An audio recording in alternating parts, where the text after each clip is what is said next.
ஆகிய துணை ஜீவ சகோதர சகோதரிகள் அனைவருக்கும் எனது அன்பான நமஸ்காரம்.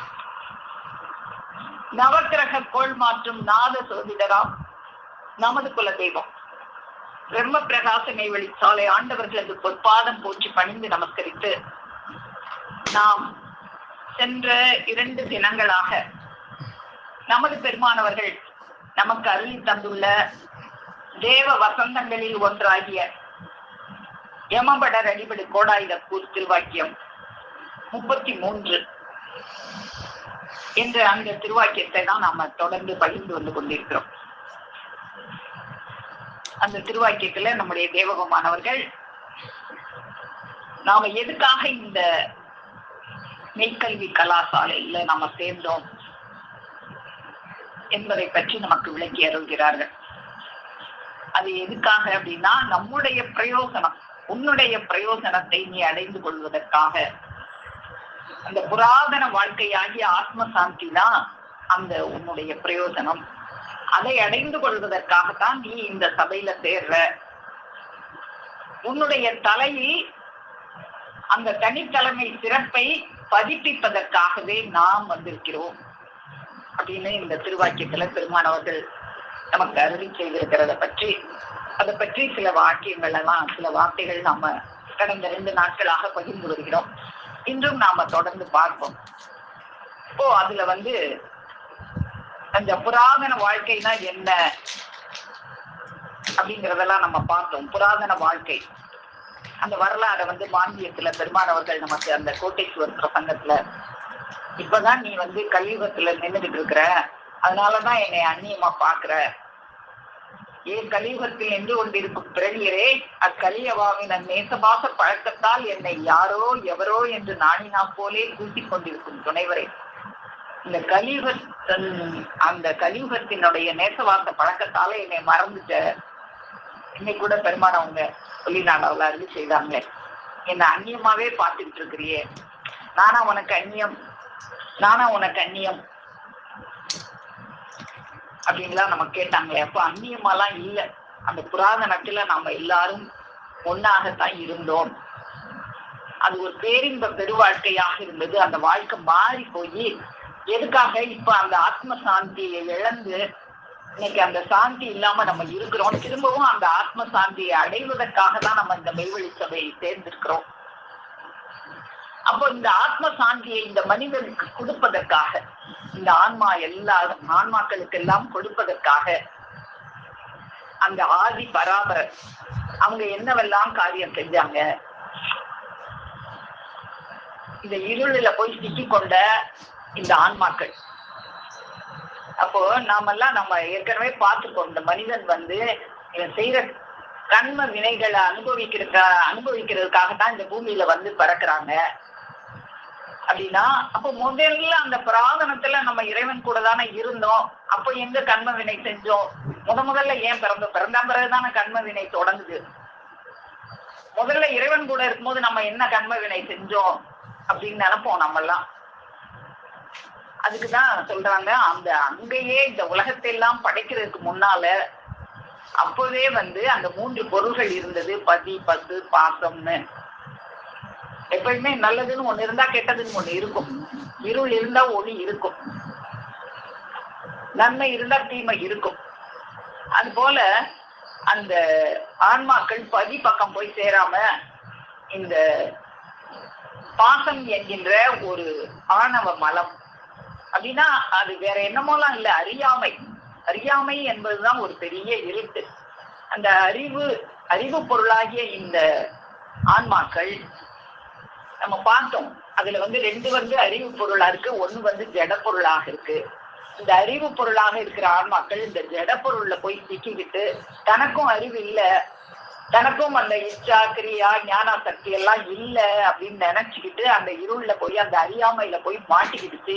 அதை மீட்டு வெளியே கொண்டு வரணும் அப்படின்னு நினைக்கிறாங்க அந்த ஆதி பராபரன். அப்ப அதுக்கு இவன் இச்சைப்படணும், அப்படியே தூக்கி வெளியே போட்டுருவாங்க. அவங்க நினைச்சா என்ன வேணாலும் செய்யலாம். ஆனா இவன் ஆசைப்படணும், இவனா விரும்பிதான் போய் அந்த ஆணவ மலத்துல அந்த அறியாமையில போய் சிக்கிக்கிட்டான். அதுல இருந்து வெளியே வரணும்னு இவனுக்கே ஆசை வரணும், இவனுக்கே இச்சை வரணும்னு அவன் இச்சையை தூண்டி விடுவதற்காக இறைவன் சில காரியங்களாம் செஞ்சு,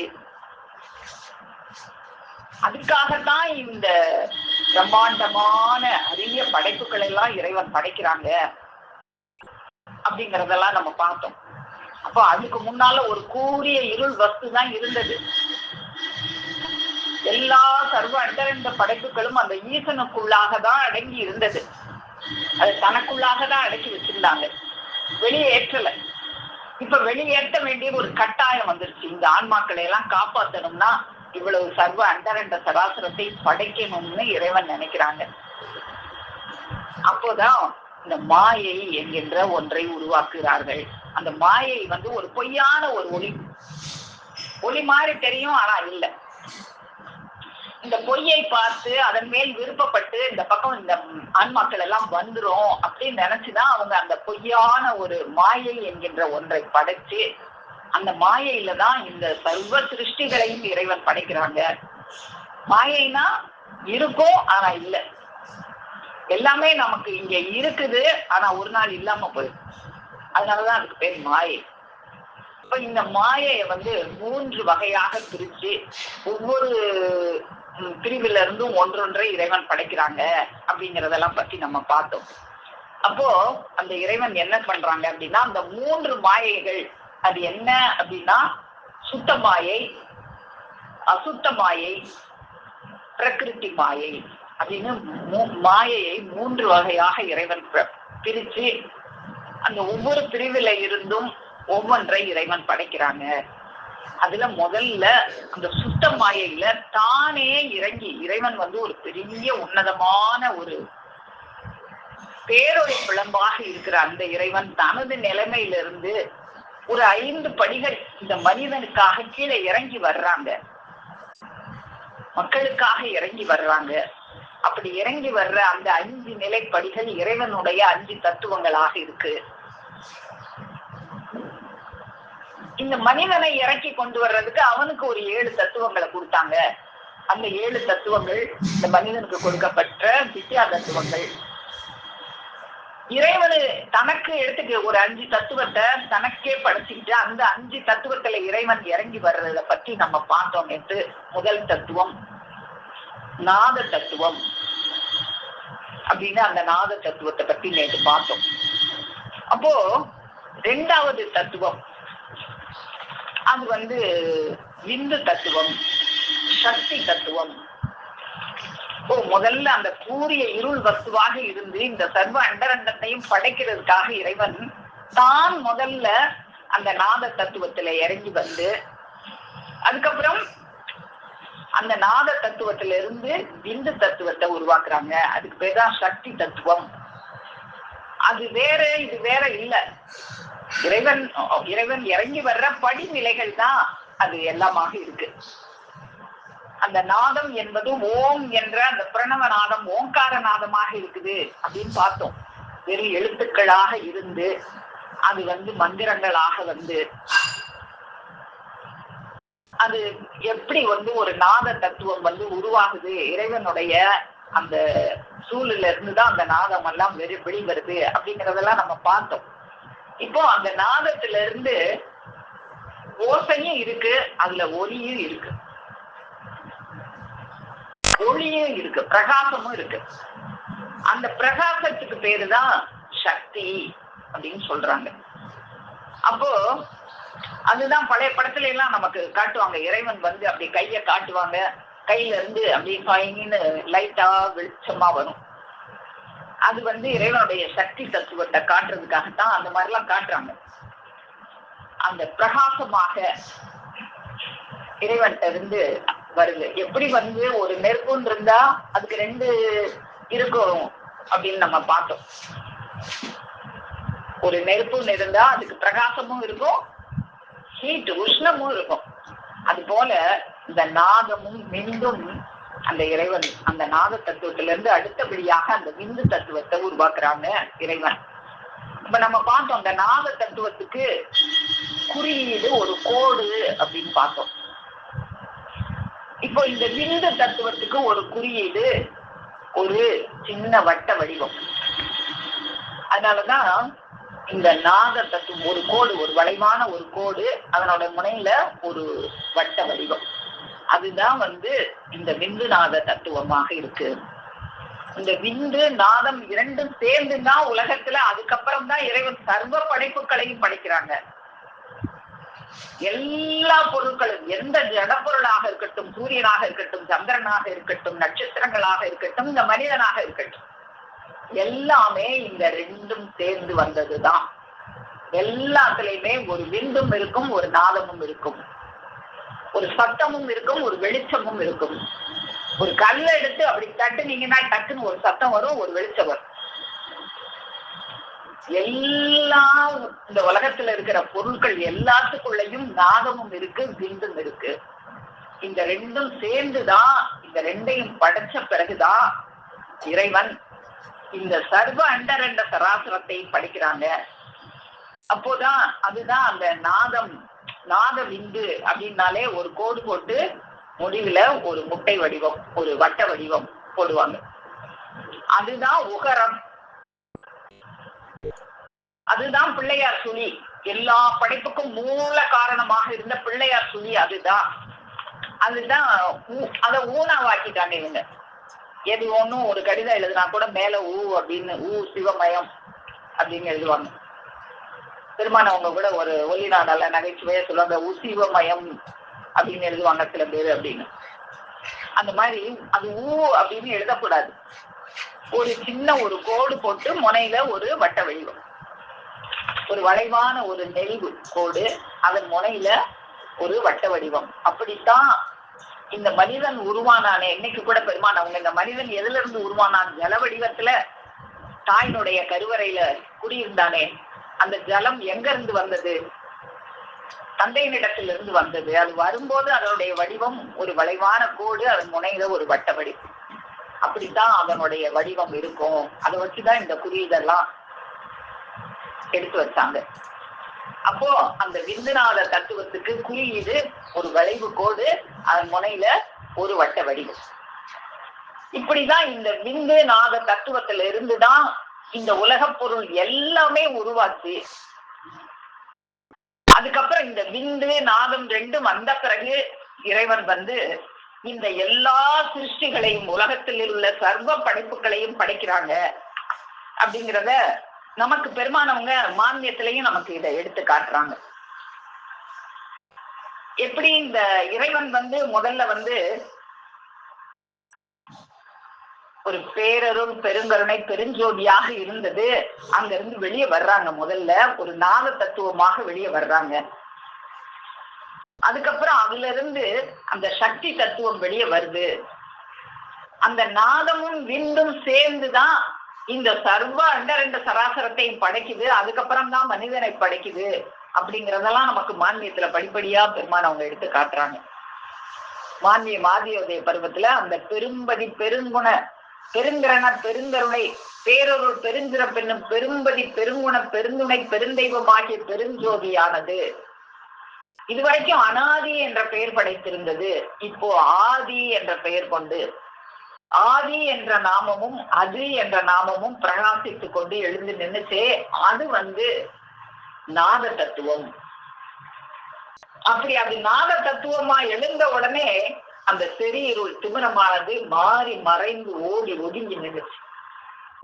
அதுக்கப்புறம் இறைவன் என்ன செய்யறாங்க? மேலே கூறியுள்ள உதயமானது சர்வ அண்டரண்டங்களும் பூதல பாதாள முதலாகிய சராசரங்கள் அனைத்தையும் தன்னுள் சூழாக அடக்கி கொண்டு வெளியே வந்து விட்டபடியினாலே சூழி என்றும் சூழ் என்றும் விளங்க நின்றது. இப்போ அந்த சக்தி தத்துவத்தை உருவாக்குறாங்க. அந்த சக்தி தத்துவத்துக்கு பேர் தான் சூழி, இறை சூழி. அது இறைவனிடத்திலிருந்து வெளியாகி வந்தது. அந்த நாதத்திலிருந்து வெளியாகி வந்த விந்து அது இறைவனிடத்திலிருந்து வெளியாகி பிறந்து விட்டபடியினாலே அதற்கு பெயர் இறைசூல், திரிசூலி என்றும் நாமம் பிறங்கா நிற்பதுடன் அது ஒருங்கிரண்ட சத்தினி என்றும் ஹக்கீகத்து முகமது என்றும் திருநாமங்களை சூடி நின்றன. அப்போ அந்த சக்தி தத்துவத்துக்கு பேரு தான் இறைசூலி, திரிசூலி, சத்தினி ஹக்கீகத்து முகம்மது. இப்படி அந்த நாத தத்துவமும் சக்தி தத்துவமும் சேர்ந்து அது என்ன செய்யுது? காரணக்கருவியாகிய கசங்கி வேர்வேளான் இருக்கும் ஒரு பயங்கரத்தை பதிப்பித்து அதனால் வெளியாக்கப்பெற்ற ஜலப்பிரய பிரவாகத்தினாலே தனது திருப்பள்ளி சிங்காசன அரசு கொலுவும் கதிர்மதி அமரர் கோடிகளும் நட்சத்திரம் மின்மணி அகிலாண்ட கோடி பிரம்மாண்ட அண்டரண்டங்களும் படைத்தான். இப்ப இந்த நாத தத்துவமும் இந்து தத்துவமும் அந்த பெருஞ்சோதியும் அந்த இறை சூழியும் சேர்ந்துதான் இந்த சர்வ அண்டரண்ட சராசரங்களையும் கதிர்மதி அமரர் கோடிகளும் நட்சத்திரம் மின்மணி அகிலாண்ட கோடி பிரம்மாண்ட அண்டரண்டங்களையும் படைத்தான். அதனுள் வயங்கும் மலை கடல் ஆறு அருவி வனம் வனாந்திரங்களும் யானை முதல் எறும்புகளை 84,100,000 ஜீவபேதங்களையும் படைத்த. இதெல்லாம் மனுஷனை படைக்கிறதுக்கு முன்னாலே இதை படைச்சிட்டாங்க. இதுக்கு பேருதான் பிரகிருதி மாயை. பிரகிருத்தினா இயற்கை. இந்த இயற்கைய முதல்ல இறைவன் ஒரு தத்துவத்துல இறங்கி வர்றாங்க. அது நாத தத்துவம். அந்த தத்துவத்திலிருந்து சக்தி தத்துவம்.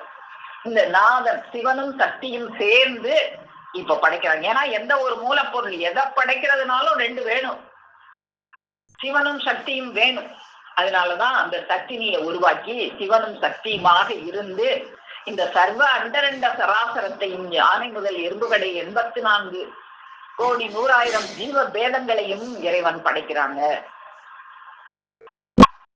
படைச்சிட்டு அவைகளுக்கு அதனதன் தாரதன்மைக்கு வேண்டுவனவாகிய பலதரப்பட்ட வேறு வேறு காரசார உணவு கோடி சங்கங்களாகிய ரணங்களையும் படைத்தார். இப்படி எல்லாத்தையும் படைச்சாங்களே, இதுக்கு பேர் தான் பிரகிருதி மாயை. இந்த பிரகிருதி மாயையில தான் இறைவன் இந்த சர்வ அண்டரண்ட சராசரத்தையும் படைக்கிறாங்க. அப்போ இப்போ எல்லாம் படைச்சாச்சு, இந்த உலகத்தை படைச்சாச்சு. இறைவன் 2 தத்துவத்துல இறங்கி வந்தாச்சு. 2 தத்துவத்துல இறங்கி அந்த சிவனும் சக்தியுமாக சேர்ந்து இந்த சர்வ அண்டரண்ட சராசரத்தையும் எல்லா பொருளுக்குள்ளும் அந்த நாதமும் விந்தும் கலந்து இருக்கிற மாதிரி இந்த உலகத்தையே படைச்சாச்சு. இப்போ அதுக்கப்புறம் தான் மனிதனை படைக்கிறாங்க. இப்போ என்ன, இறைவன் தானும் வெளியாகணும். இவ்வளத்தையும் படைச்ச இந்த உலகத்துக்கு தானே இறங்கி வரணும்.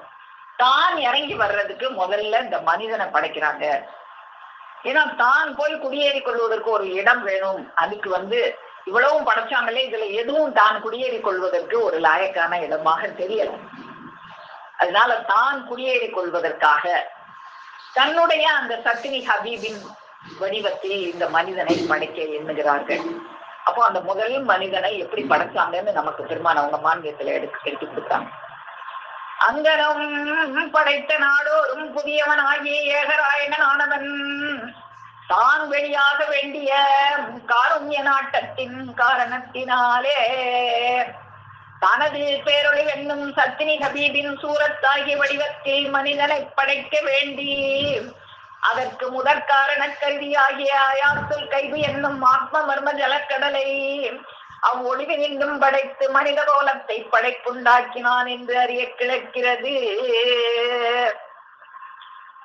மேலும் அந்த ஆத்ம மர்ம ஜலக்கடலுடைய சத்வாடையானது மனித கோலத்தில் கலந்து தோய்ந்து விட்டபடியினாலேதான் அந்த நாடோறும் புதியவனாகிய ஏகநாயனை அறியும் சக்தியானது மனிதனுக்கு லபித்துக் கொண்டு விட்டது என்று இங்கனம் நிறைதவள் சுபானுபவத்தில் கைவந்தவரவன அறிய கிடக்கின்றன.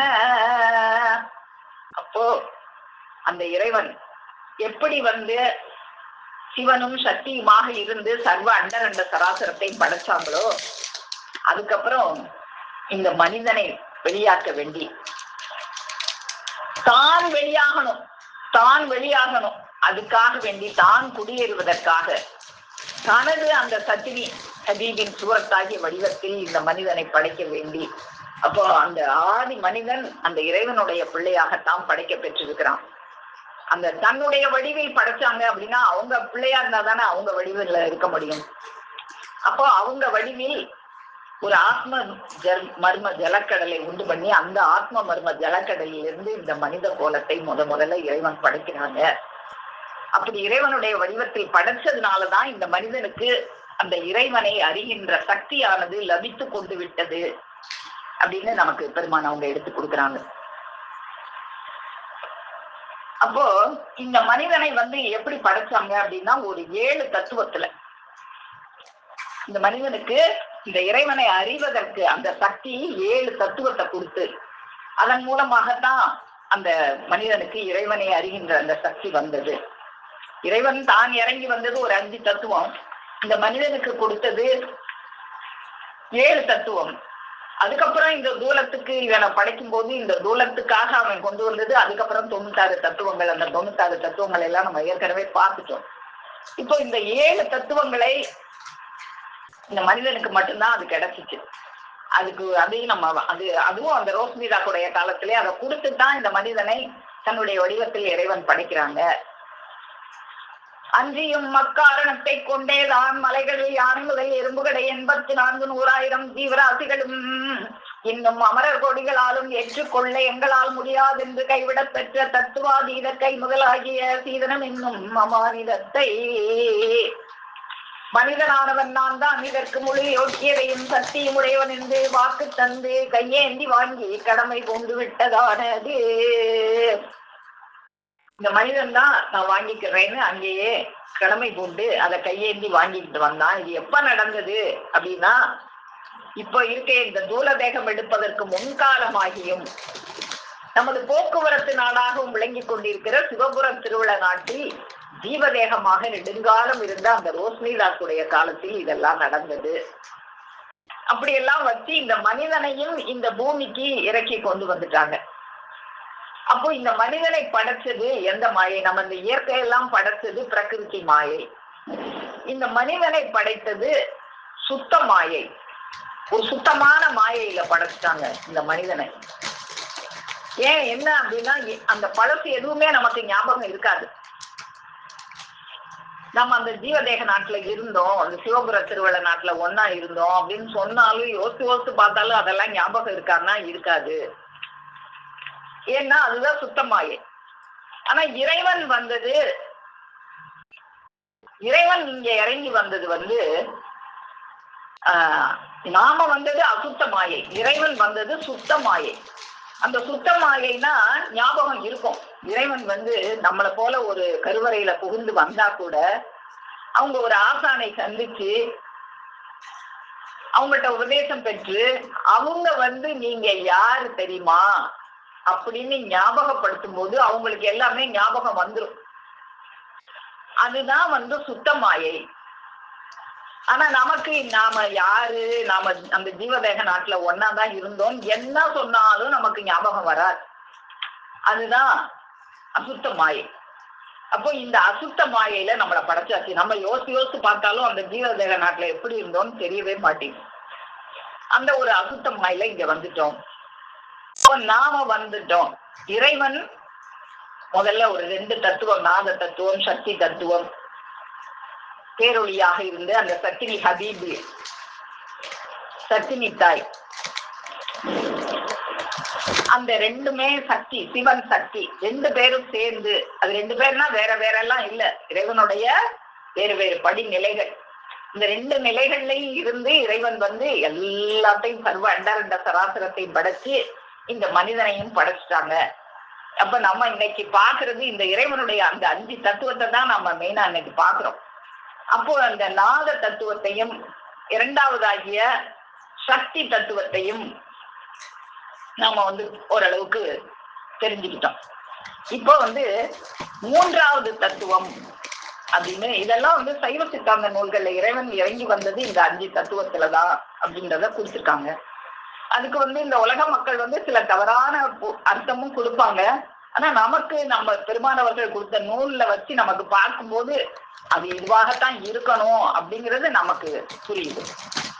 அப்போ இந்த 3வது தத்துவத்துக்கு பேர் வைக்கிறாங்க சதாசிவ தத்துவம். அப்போ இந்த சதாசிவ தத்துவம் என்ன அப்படின்னா, அது அரூப வடிவமானது அப்படின்னு குறிப்பிடுறாங்க.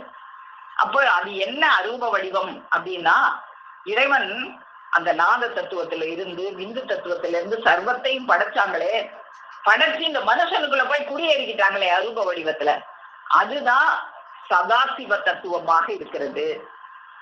அந்த ஏகநாயகனான இறைவனானவன், அங்கனம் படைத்த நாடோறும் புதியவனாகிய ஏகநாயகனானவன் தான் வெளியாக வேண்டிய ஒரு காருண்ய நாட்டத்தின் காரணத்தினாலே இந்த மனிதனை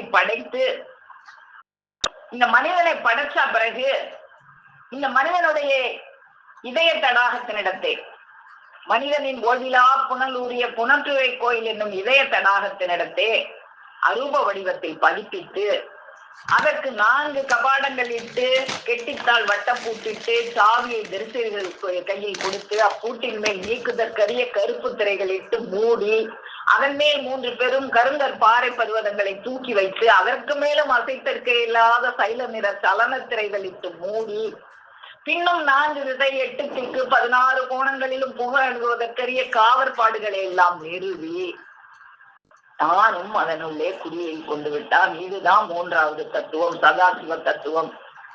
இந்த இறைவனுடைய மனிதனுடைய இதய தடாகத்துக்குள்ள இவ்வளவு ஒரு பாதுகாப்பு யாரும் லேசா போய் புகுந்துட முடியாது.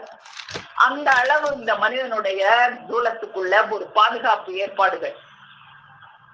8 திசைகள் 16 கோணங்கள்ல இருந்து எதுவும் உள்ள புகுந்துட முடியாது. அந்த அளவுக்கு ஒரு பாதுகாப்பு ஏற்பாடுகள் எல்லாம் நிறுவி தானும் அதற்குள்ளே சதாசிவமாக அமர்ந்து கொண்டான், குடியேறி கொண்டு விட்டான். அதுதான் சதாசிவ தத்துவமாக இருக்கிறது. அது அரூப வடிவத்தில் இருக்கிறது. அதை யாரும் லேசா பாத்திர முடியாது. அது 8 2 10ஆன இடமாக இருக்கிறது. 8 திசைகள் அப்புறம் மேல் கீழ் 2 திசைகள் சேர்த்து 8 2 10ஆன இடம். 8 2 10ஆன இடம் காணாதார் அப்படின்னு பெருமானவங்க கூட குறிப்பிட்டிருப்பாங்க. இந்த 8 2 10ஆன இடத்தை பற்றி வள்ளல் பெருமானவங்க கூட நிறைய இடத்துல 8 2 10ஆன இடம் அப்படின்னு நிறைய இடத்துல குறிப்பிட்டிருப்பாங்க. அப்ப அது 8 திசைகளையும் மேல் கீழ் 2ஐயும் சேர்த்து அந்த 8 2 10ஆன இடமாக அந்த இறைவன் இந்த மனிதனுடைய தூலத்துக்குள் குடியிருக்கிற இடமாக பல காவற்பாடுகளை நிறுவி இறைவன் குடியேறி கொண்டு விட்டாங்களே, அது இறைவனுடைய 3வது தத்துவமாக இருக்கிறது. இப்போ நாம முதல் தத்துவம் நாத தத்துவமாக இறைவன் வந்தாங்க. அந்த நாதத்திலிருந்து சக்தி வந்தது. அந்த சக்தியிலிருந்து இப்போ சதாசிவமாக அந்த சக்தியும் சிவனும் சேர்ந்து எல்லாத்தையும் படைச்சாங்க.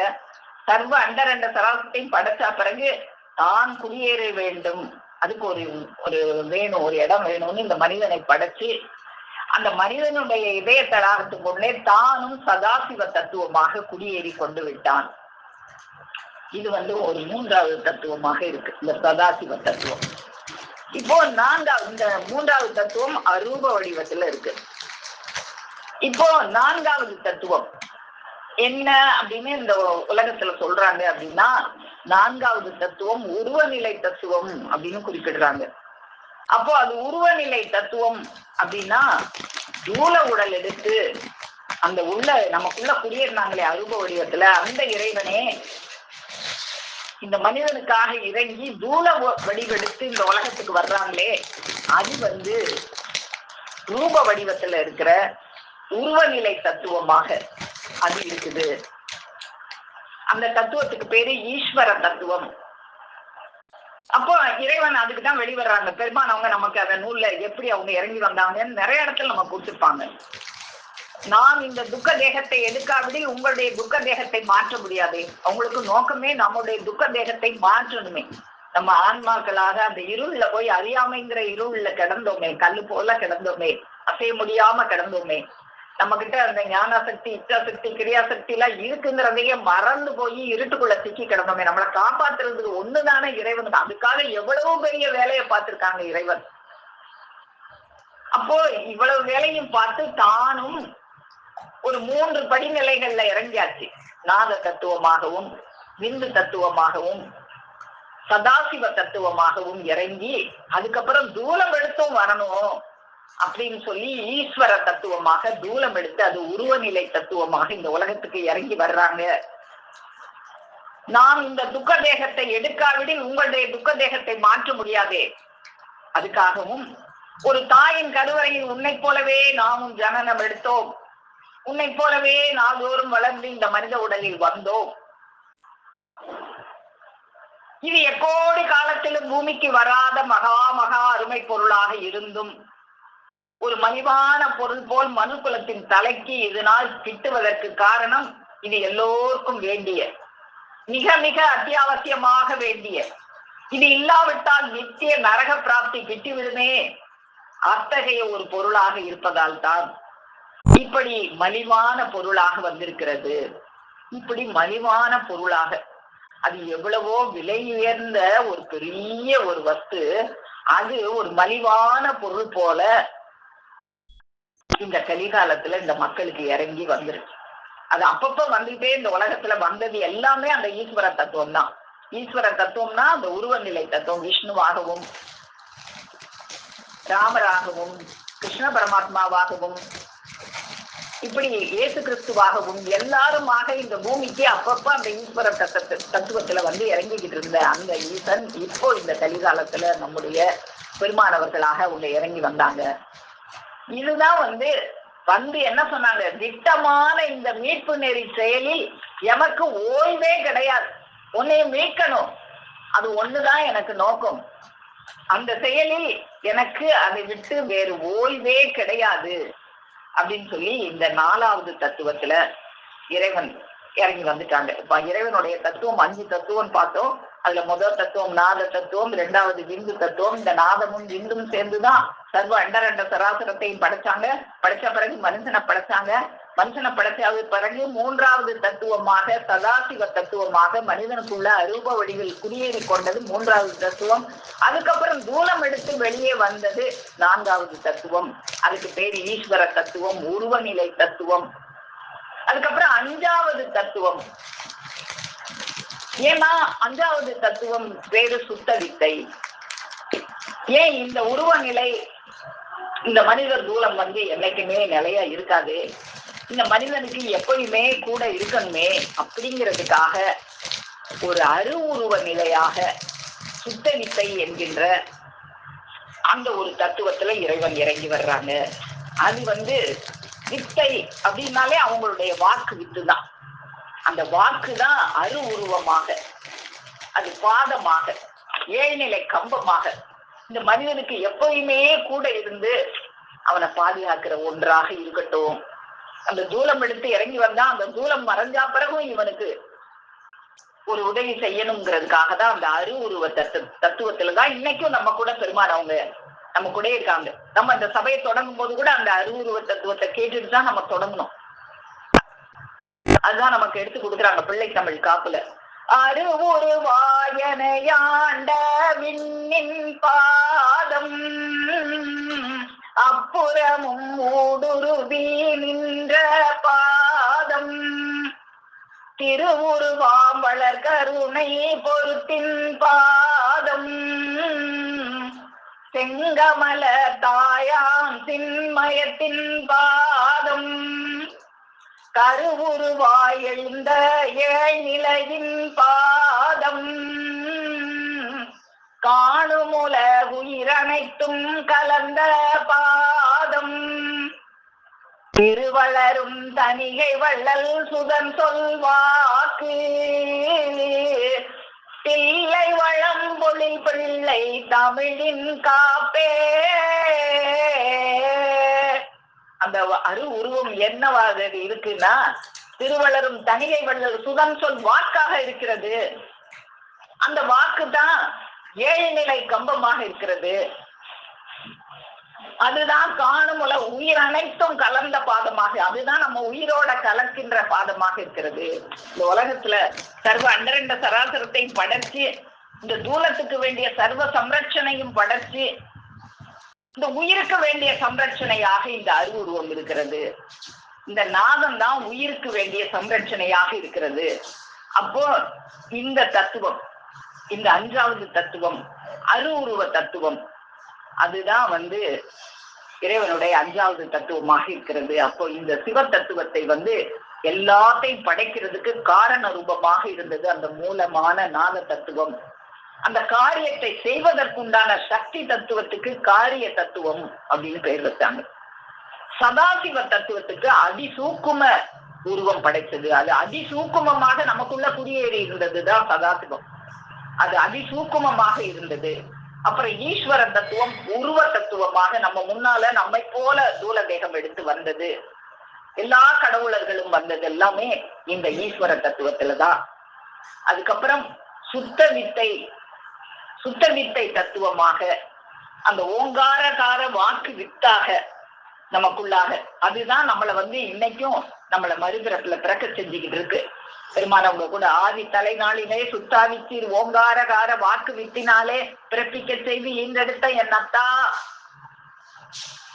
அப்படின்னு அருள் செய்வாங்களே. பின்னும் தாங்கள் வாடாத தேவாமிர்த அருளூரல் உணவு ஈந்து நாளும் ஊட்டி வளர்த்தெடுத்தீர்கள். அப்படித்தான் நம்மளை ஊட்டி இன்னைக்கும் வளர்த்தெடுத்துக்கிட்டு இருக்காங்க. அந்த அருவுருவத்துல இருந்து அந்த சுத்த வித்தை, அந்த விந்து தத்து, அந்த வித்தை வாக்கு வித்தை கொடுத்து அப்படித்தான் இந்த தத்துவங்கள், இந்த 5 தத்துவங்கள்லையும் இறங்கி வந்து இறைவன் நம்மளை உருவாக்கி வளர்த்தெடுத்து இந்த இருப்பிறப்புல இருந்து நாம அந்த திரும்பவும் அந்த புராதன வாழ்க்கையை அடைவதற்காக இறைவன் இந்த உலகத்துக்கு இறங்கி வர்றாங்க.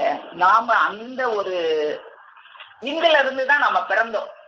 இறைவனுடைய அந்த நாத விண்டுல இருந்துதான் நம்ம பிறந்தோம். அதனாலதான் நமக்கு பெருமான் அவங்க எடுத்து அருளி செய்வாங்க. இந்த மனிதனுடைய வித்து மனிதனிடத்தில் உள்ள ஜீவ வித்து நாத குல வித்து. அதனால அது ஒரு நாதரையே விரும்பும். நம்ம பார்த்தோமே அந்த சிவ தத்துவமும் அதுல இருந்து ஒரு சத்தினி ஹபீபு சக்தி, இவங்க 2 பேரும் சேர்ந்துதான் இந்த மனிதனை படைச்சாங்க. அந்த நாதத்துல இருந்து இந்த மனிதன் படைச்சதுனாலதான் இவனுக்கு நாதம் தான் விரும்புது. வேற எந்த மிருகத்துக்கும் நாதம் விரும்பாது.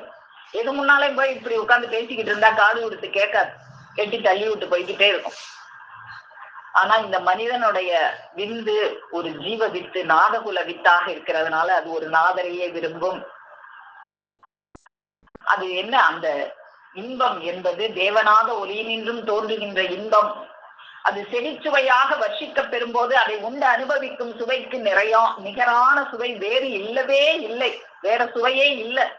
செவிய சுவை உணராத பொழுது சிறிது வயிற்றுக்கும் ஈயப்படும். செவிச்சுவைக்கு தான் நமக்கு வேணும். அது இல்லாத போதுதான் வயிற்றுக்கு கொஞ்சம் போடணும்னு வள்ளுவர் பெருமானவங்க சொல்றார்.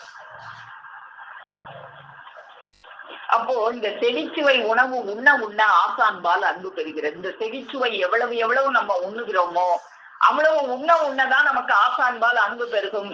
இந்த செவிச்சுவை உண்ணலைன்னா ஆடு மாடு மாதிரி 6 அறிவு உடல் எடுத்து 5 அறிவு நுகர்ச்சியிலேயே கடந்து உழந்து ஆரூர் செல்வதற்கு வழி தெரியாமல் திரும்பவும் அந்த ஆணவ மலம் என்கின்ற அறியாமலேயே திரும்பவும் கிடக்க வேண்டியதுதான். திரும்பவும் அந்த பரத்திற்கு, அந்த ஆதி புராதன வாழ்க்கைக்கு போகணும்னா என்ன செய்யணும்?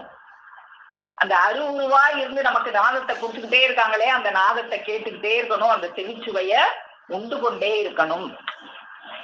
அப்படி உண்ணும் போதுதான் உன்னை பரத்திற்குரிய அன்பனாக அது ஆக்கும்.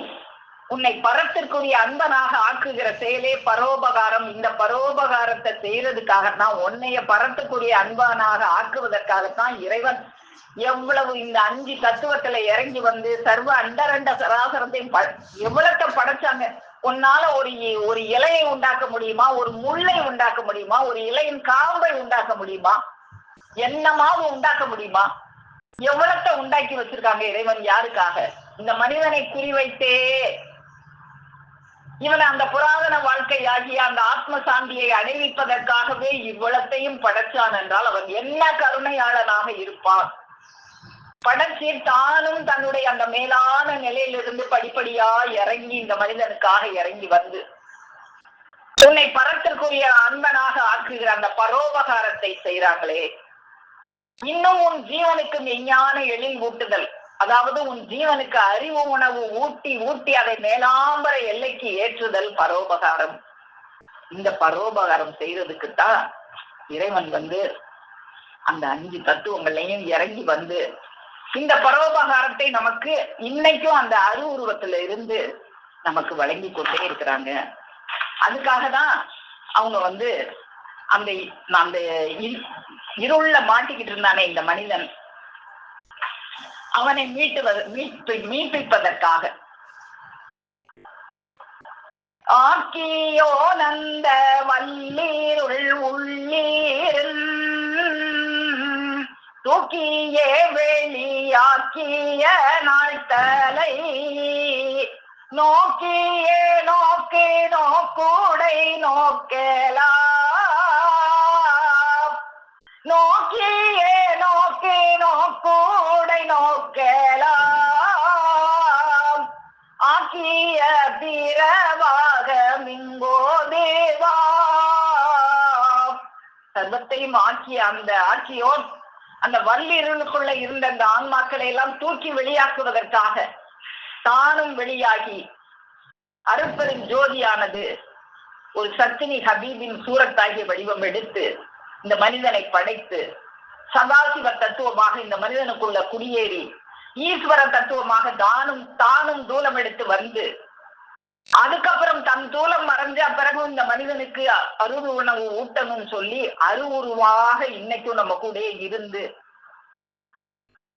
அது இன்னைக்கும் அந்த சாலை அதுக்காகத்தான் இந்த சாலையை உண்டாக்குனாங்க. அதுக்குத்தான் நீ அந்த நெய்வழி சபையில சேர்ற அந்த ஆத்ம சாந்தியை அடைவதற்காக அங்கனம் வெளியாகிறான் இந்த பிரம்ம பிரகாசமானது அண்டரண்டங்கள் எல்லாம் நிறைந்த ஏக கோடி சூரிய கிரணோதயமாய் ஏக பிரளயம் போல் எழுந்து ஏகமாக நெருங்கி தேசோமயமாக திரண்டு விரிந்து வீறி நிற்கின்ற ஏகரூப பேரொளி பிளம்பானது அந்த முதல்ல அனாதியாக பேரொளி பிளம்பாக இருந்துச்சே அது தனது பூரண அலங்கிருந்த அழகிலங்க எங்கும் கொப்பளித்துக் கொண்டு பெருங்காரிருள் நெறிய இந்த இருட்டெல்லாம் நெரிக்கணும் இந்த இருட்டெல்லாம் ஒழிக்கணும்னு சொல்லி அந்த பிரகாசம் என்ன செஞ்சுச்சு தன்னுடைய ஒப்பற்ற வேகம் தங்கிய நெடிய கனக்கரங்களை பகிரண்ட உச்சி வரை நீட்டி தடவிற்று இந்த பகிரண்ட உச்சி வரை தன்னுடைய பிரகாசத்தை நீட்டி இருளை எல்லாம் நீக்கியது. அப்படி நீக்கியதுதான் இன்னைக்கு இந்த தெய்வ மெய்வழி சபையை உண்டு பண்ணி அங்க வர்ற மக்கள்கிட்ட இருக்கிற அந்த இதய இருட்டை எல்லாம் போக்கி கொண்டிருக்கிறது.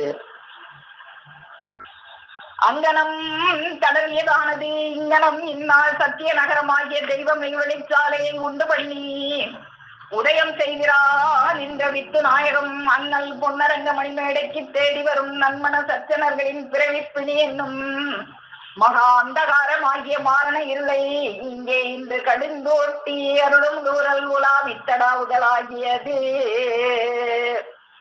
அப்போ அந்த சக்தி தான் அதுதான் அந்த ஆதிக்கு முன் ஆதியாக இருந்த அனாதிதான் இந்த மெய்வழி சாலையை உண்டு பண்ணி தானும் இந்த எல்லா தத்துவத்திலையும் இறங்கி வந்து ஈஸ்வர தத்துவமாக நம்ம முன்னால நடமாடி இந்த மெய்வழி சாலையை உண்டு பண்ணி அங்க தேடி வர்ற நன்மக்கள் நம்ம பார்த்தோம் எல்லாருக்கும் செய்ய வேண்டியதான விரும்பி வர்றவங்களுக்கு தான் செய்வாங்க அவங்க.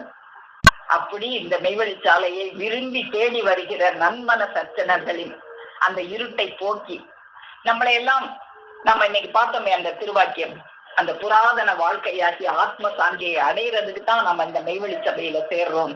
அதுக்காகவே இந்த மெய்வழி சபையை உண்டு பண்ணி நம்மளையெல்லாம் அந்த மெய்வழி சபையில சேர வச்சு நமக்கு அந்த புராதன வாழ்க்கையாகிய அந்த ஆத்ம சாந்தியை நமக்கு அந்த தனித்தலைமை சிறப்பை நம் தலையில் பதிப்பிக்கவே நாம் வந்திருக்கிறோம் அப்படின்னு அந்த 5 தத்துவத்திலையும் இறங்கி வந்து பெருமான் அவர்கள் அந்த ஆதி பராபர பூரணமே வந்து இறங்கி வந்து நமக்கு இன்னைக்கு நம்ம அந்த இருட்டுல இருந்து அந்த ஆக்கியோன் அந்த வல்லிரு உள்ளிருந்து நம்மளை தூக்கி வெளியாக்குவதற்காக இந்த மெய்வழி சாலையை உண்டு பண்ணி எப்படி எல்லாம் அவங்க இறங்கி வந்தாங்க அப்படிங்கிறத இந்த 5 தத்துவங்கள் அப்படிங்கிறது மூலமாக அந்த புராதன வாழ்க்கையாகிய ஆத்ம சாந்தி அப்படிங்கிற ஒரு வார்த்தையை பார்க்கும்போது அந்த புராதன வாழ்க்கை எப்படி இருந்தது அந்த ஆத்ம சாந்தியை தர்றதுக்காகவே நான் வந்திருக்கிறேன்றாங்களே பெருமான் அவர்கள் அவங்க எப்படி வந்தாங்க அப்ப அவங்க எப்படி முதல்ல இருந்தாங்க நாம எப்படி இருந்தோம் இந்த வரலாறை பத்தி எல்லாம் கொஞ்சம் நம்ம அதை பார்த்து எல்லாரும்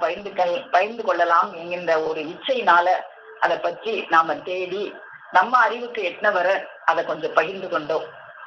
அப்படி இன்னைக்கும் அருவுருவாய் இருந்து நமக்கு அந்த ஆத்ம சாந்தியை தருவதற்காக இன்றும் பாடுபட்டு கொண்டிருக்கிற நமது பெருமானவர்களது பொற்பாதம் போற்றி பணிந்து நமஸ்கரித்து என் முட்டிப்பேருரை மேலும் மேலும் முழங்கும் என்று கூறி உங்கள் அனைவரிடமிருந்து விடைபெறுகிறேன். அனைவருக்கும் நமஸ்காரம்.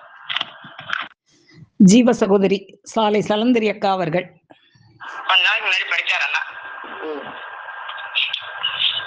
ஆதியே துணை சொற்கடங்கா அமிழாட்சி செழிப்பேறி வளர்ந்து கேட்டதெல்லாம் தருவதாயும் கேளாததும் தருகுவதான சர்வ ஜீவ மூல மந்திராட்ட கற்பக தருவாகிய பிரம்ம பிரகாச மெய்வெளி சாலை ஆண்டவர்களை வணங்கி அனைவருக்கும் நமஸ்காரம்.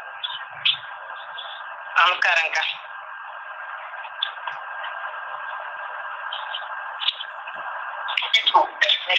தெய்வம் கொண்டாட வாய்ப்பு அக்கா எடுத்தது முன்னாடியே கொடுத்துருவாங்கன்னு சொல்லுவாங்க அக்கா. அது மாதிரி இன்னைக்கு தெய்வமும் அப்படிதான் கொடுத்துட்டு வந்தாங்க வாக்கியமும்.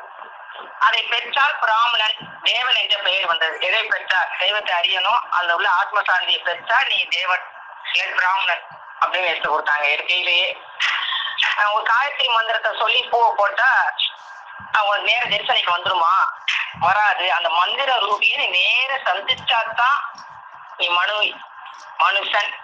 நேர சந்திக்கலைன்னா மனு நீசன்.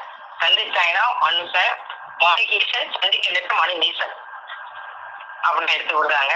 உன் தலையில் இருக்கிற உன் சொந்த சொத்து அதை நீ காணாம போட்டுக்க, அதை எடுத்துக்கான்னு நான் சொல்றதுக்கு வந்திருக்கேன்.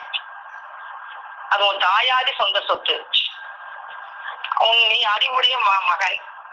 நீ யமனை மிதிக்கக்கூடிய அறிவு உன்ட்ட இருக்கு. யானை பெரிய பெரிய வயிறு இருக்குன்னா அதுக்கு அந்த அறிவு இல்லை, யமனை மிதிக்கிறது கிடையாது. ஆனா உன்ட்ட அந்த அறிவுங்கிற மாணிக்கத்தை கொடுத்தது யமனை மிதிக்கிறதுக்கு நம்ம தெய்வத்துக்கு தான் கொடுத்தது.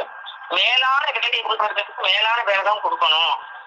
பெரிய வேலை உள்ளவங்களுக்கு கீழான வேலையை கொடுத்தா அது செய்ய சரியா வராது. அழியாத அறிவை அழிந்து போகிறது போய் நீ செலவு செய்துட்டு இருக்க.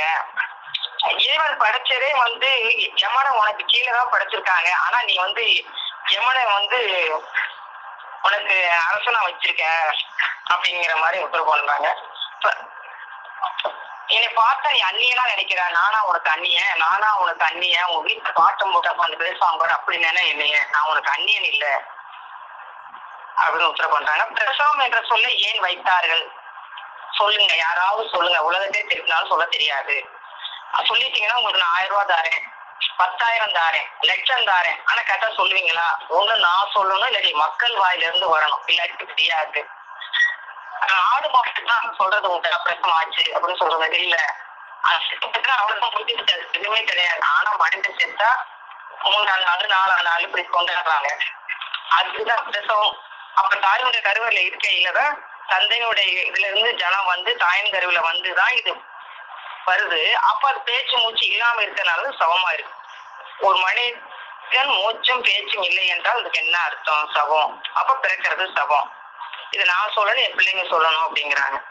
அப்ப நம்ம ஒரே ஊர்ல தான் இருக்கிறோம், ஒரே ஊர்ல சிரிக்கிறோம், ஒரே ஊர்ல அழுகுறோம், ஒரே ஊர்ல சண்டை போறோம் அப்படி இருக்குங்கிற மாதிரி சொல்லி தெய்வம் திருவாசகத்தை முடிச்சுட்டாங்க. அக்கா புராதன வாழ்க்கையாக்கி ஆத்மா சாந்தியை அடையவே நீ சபைக்கு சேருகிறாய்ங்கிறத எடுத்து இன்னைக்கு 5 தத்துவத்தை பத்தியும் அவங்களுக்கு சிறப்பா எடுத்து கொடுத்தாங்க. அதுல 5 தத்துவத்துல 1 நாத தத்துவம், 2 விந்து தத்துவம், 3 சதாசிவ தத்துவம், 4 உருவநிலை தத்துவம், 5 அருவுரு தத்துவம். அப்ப நாமும் விந்து கலந்துதான் படைக்கிறாங்க அப்படிங்கறத எடுத்து கொடுத்தாங்க. அதுக்கு தெய்வம் நம்மளுக்கு மெய்நிலை கோபத்தில் கொடுக்குறாங்க.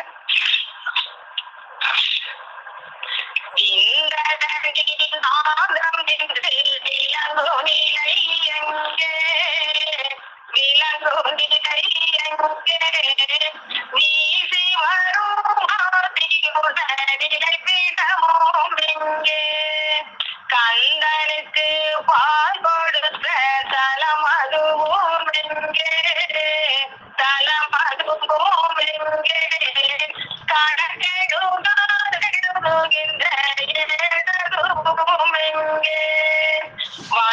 வந்து போன முந்த நாட்கள் எல்லாம் எங்கே, நாட்கள் எல்லாம் எங்கே, வானில் வரும் ரவிமணி நிருபிடமும் எங்கே, இந்த வகை உடம்பினிலோ இறந்த நிலே வேதில், இறந்த நிலே வேதில் என் நிறைவறியலாமே. அப்ப இந்த உடம்புக்குள்ள விந்தமோ நாதமோ எங்க இருக்கு அப்படின்னு உனக்கு யாரு அறிவிக்கிறாங்களோ அவங்கதான் உனக்கு இறைவன் அப்படிங்கிறத எங்கேன்னு கேள்வியா கேட்டு பிள்ளைங்க எல்லாம் மறைச்சிருவாங்களே மலைச்சிருவாங்களே அப்படிங்கிறதுக்காக கேள்வியா கேட்டு மத்தவங்க மாதிரி நம்மளும் சொல்லிடுறேன்னு சொல்லி தெய்வம் ஓனே அதுக்குதான் இத்தனை பொருளும் எந்த காலத்தில் அறிவோம் உத்தரவு பண்ணிட்டாங்க. அப்ப விந்தமோ நாதோ விலங்குறீங்களா எங்க உன் உடம்புக்குள்ளதான் இருக்கு, நீ போன நாட்கள்லாம் எங்க, இதெல்லாம் யாரு உனக்கு சொல்லுவாங்க, இறைவன் தான் சொல்லணும். அப்ப தெய்வம் தான் வந்து நம்ம இறக்கி எல்லாத்தையும் ஆதியோட அந்தமா ஸ்டெப்பா எடுத்து கொடுத்துடுறாங்க. அவங்களுக்கு எந்த பரிதரத்துல இருக்கிறோமோ அந்த மாதிரி நம்மளுக்கு விளங்கி கூட்டிட்டு போறாங்க தெய்வம். அதுக்குதான் கருந்திரை பசுந்திரை எல்லா திரைகள் இருக்கு. அந்த திரைகள் வந்து நம்மளுக்கு எப்ப கிழிக்குதோ அப்ப கிழிக்கப்படையிலதான் வந்து அந்தந்த படித்தரத்தை நம்ம கூட்டிட்டு போறாங்க. அப்ப சதாசிவன் தத்துவத்துக்கு எடுத்து கொடுத்தாங்க மானியத்துல. நம்மளை படிச்சுட்டு அவங்களும் வந்து குடியேறிக்கிறாங்க அப்படிங்கிறதுக்கு எடுத்து கொடுத்தாங்க.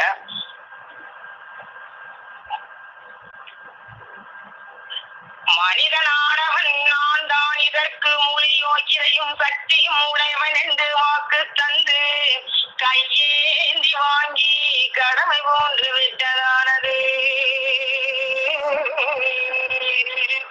இப்போது நிறுவனையில் விளங்கி கொண்டிருக்கும் இவனது எடுப்பதற்கும் இப்போது நமது போக்குவரத்து நாடாகவும் இருந்து விளங்கி கொண்டிருக்கின்ற சிவபுர திருவள நாட்டில் ஜீவதேகமாக நெடுங்காலம் இருந்த அந்த குடை நாளில் இவை நடந்ததென அறிய கிடைக்கிறது. அப்ப கூடிய காலத்துல இருந்த தெய்வத்துக்கிட்ட அப்ப அங்கேதான் நம்ம கையேந்தி வாங்கி வர்றோம். இந்த தூரத்துல வந்து உங்களை நான் சந்திக்கிறேன். அப்ப இங்கேயும் வந்து போக்குவரத்து நாடா இதுல போறோம். தெய்வத்துக்கு நம்மளுக்கும் ஒரு போக்குவரத்து நாடு. அந்த வாக்குவரத்துலதான் நம்ம போக்குவரத்து நாடா இருக்கிறோம். அங்க அவங்க கேட்டதுனாலதான் நம்ம மனுஷனை பிறந்து வரோம். இல்லாட்டி மரமாவோ புல்லாவோ கூடாவோ ஏதோ ஒரு ஜந்துக்கள்ல 84,000 100,000 ஜீவராசிகள்ல ஒன்னா படைச்சிருப்பாங்க. என்னை படைஞ்சு அவங்களை வந்து சந்திக்கிறேன்னு நம்ம கேட்டதுனாலதான் தெய்வம் நம்மளை படைச்சு இந்த ரோஸ்மிலாக்கூடிய காலத்துல இருந்து நம்மளை அனுப்புறாங்க. அது எப்படி அனுப்புறாங்கன்னா, மனிதனின் ஓய்விலா புனல் ஊற்றிய புனச்சுனை கோயில் என்னும் இதய தடாகத்திரத்தே அருவ வடிவத்தில் பதிப்பித்து உருவத்திலே அருவ வடிவத்துல பதிக்கிறார். அதற்கு 4 கபாடங்கள் இட்டு மூடி கட்டிக்கால் வட்ட போட்டிட்டு சாவியை தந்திரி சிறைகளில் கொடுத்து அப்பூட்டின் மேல் நீக்கரிய கருப்பு திரைகள் இட்டு மூடி அந்த திரைகள் கருப்பு திரைக்கு கிஞ்சாதான் நம்மளுக்கு போட மாதிரி வேணும்.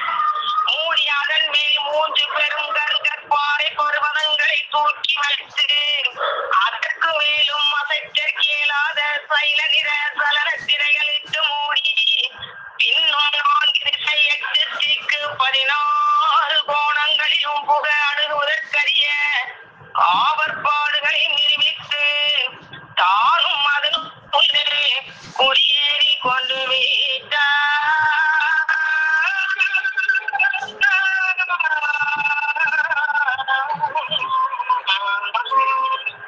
திரையிலே கருப்பு திரை, சலனத்திரை, பசுந்திரை, இந்த மாதிரி திரைகள்லயே நிறைய திரை இருக்கு. அந்த திரைகளை எல்லாம் விட்டு நம்மளை நீக்கினாதான் நம்மளுக்கு தெரியும். அப்ப அங்க உத்தரவு பண்ண மாதிரி நம்ம எப்படி கேட்டு வாரங்கிறத தெய்வம் வந்து ஆதியோதய பருவத்துல தீபசம்பாசன பருவத்துல நான் எப்படி கேட்டு வாரங்கிறத சொல்றேன். இதை எடுத்து உனக்கு கூறுவதற்கு ஆளே இல்லாத ஊரில் இருக்கிறாய். இது பேசுறதே இல்ல. வந்தா போனோம், சாப்பிட்டா படுத்தாங்க, இறந்து போயிட்டா சாகு போயிட்டு ஒண்ணுமே இல்லைங்கிற ஊர்லதான் குடியிருக்கிறோம். மேலும் நீ சர்வ கலைநிதி ஐஸ்வர்யன் ஆகுவதற்கு அதற்கான உதவி பொருள் எல்லாம் குறைவின்றி பெற்று தூளத்துக்கு ஜீவன் அளித்த முன்காலமான அப்போதுனா ரோஸ்மிதாக்குரிய காலம். அப்ப சர்வ கலைநிதி ஐஸ்வர்யம் ஆகுவதற்கு அதற்கான உதவி பொருள் எல்லாம் உறவின்றி பெற்று தூளத்துக்கு ஜீவன் அளித்த முன்காலமான அப்போது எப்படி கேட்டு வரோம் அங்க மார்கட்டி சாட்சி வைத்து நான் ஆச்சுதுவார் என்று வந்தவன் அதை மறந்து விட்டு இங்கே மெய்யை கொடுத்து பொய்யை பெறுகிறவனாய். தெய்வம் அழிந்து அறிவை கொடுத்தது, அழியாத தன்மை கொடுத்தது. ஆனா நீ அழிஞ்சு போறதெல்லாம் பயன்படுத்துற. அப்ப அது மாதிரி இப்ப நம்ம மார்கட்டி சாட்சி வைத்து நானாச்சு பார் என்று வந்துட்டோம். ஆனா இங்க வந்து மறந்துட்டு மெய்யை கொடுத்து பொய்யை பெறுகிறவனாய் அப்பொருளை சர்வ கவலை கருக்கிரிய அழகத்தை பெறுவதற்கு செலவு செய்து கொண்டு அழைக்கிறாய். இது மெய். நீ யமன்பதி கடந்து வீரப்பொன் தேடி விளங்க வந்தவன். தூங்க குழிக்குள்ளே பேரித்தனத்தை பாதுகாக்கின்றவனாக இருக்கின்றாய். உலக பெரிய பிறவியரே, அதுதான் வாயரட்டையும் பயங்கொழி சேட்டையும் எங்கும் மறிவா மழிந்து கிடக்கிற பெரும் திரளான கூட்டத்துக்குள் நாமும் புகுந்து கொண்டிருக்கிறோம் என்பது மறந்துவிடக் கூடாது என்று நீங்களே இந்த பிரசங்கம் செய்து நான் கேட்டால் எனக்கு எப்படி இருக்குமோ அப்படியே உங்களுக்கும் இருப்பதற்கு தடைகிறாது என்று எண்ணிக்கொண்டிருப்பதோடு, அப்ப தெய்வம் எவ்வளவு கஷ்டப்பட்டு பாடுபட்டு இறக்கி வச்சு நீனும் இந்த மைய பெறணுங்கிறதா அவங்களுடைய அன்பு. அப்ப நம்மளும் பெறணும்னா நமக்கு கேட்டு வந்துட்டோம். மார்கட்டி சாட்சி வைத்து நானாசுவா வந்துட்டு இங்க வந்து என்ன பண்றோம், மெய்யை கொடுத்து பொய்யை பெறுகிறவனா, அழியாத பொருளை கொடுத்து அழிஞ்சு போற பொருளை தேடிக்கிட்டு இருக்கோம் அப்படிங்கிறதுக்கு அந்த 3வது தத்துவத்துக்கு எடுத்து கொடுத்தாங்க. சதாசிவ தத்துவம் அப்படிங்கிறதுக்கு எடுத்து கொடுத்தாங்க அக்கா. அப்ப 8 2 10 அப்படின்னு எடுத்து கொடுத்தாங்க. அந்த தெய்வம் மெய்வழி நூல்ல அது கொடுக்குறாங்க. 8 2 10 இடம் தானா எட்டி எட்டி பார்த்தாலும் வெற்றிகளோ கட்டழியாதிருந்து வந்த துரியம் தன்னை தாண்டவம் போலாடும் மாடாயிந்த பச்சமானம் ஆயோரும் பாரி மசாய் வாழ்போனாதொரு நாளும் பாரு பாரு ஒட்டங்கள் அடங்கி விடும் ரோதாயாட்டம் கூடியிருக்க கைலாசம் காணலாமே.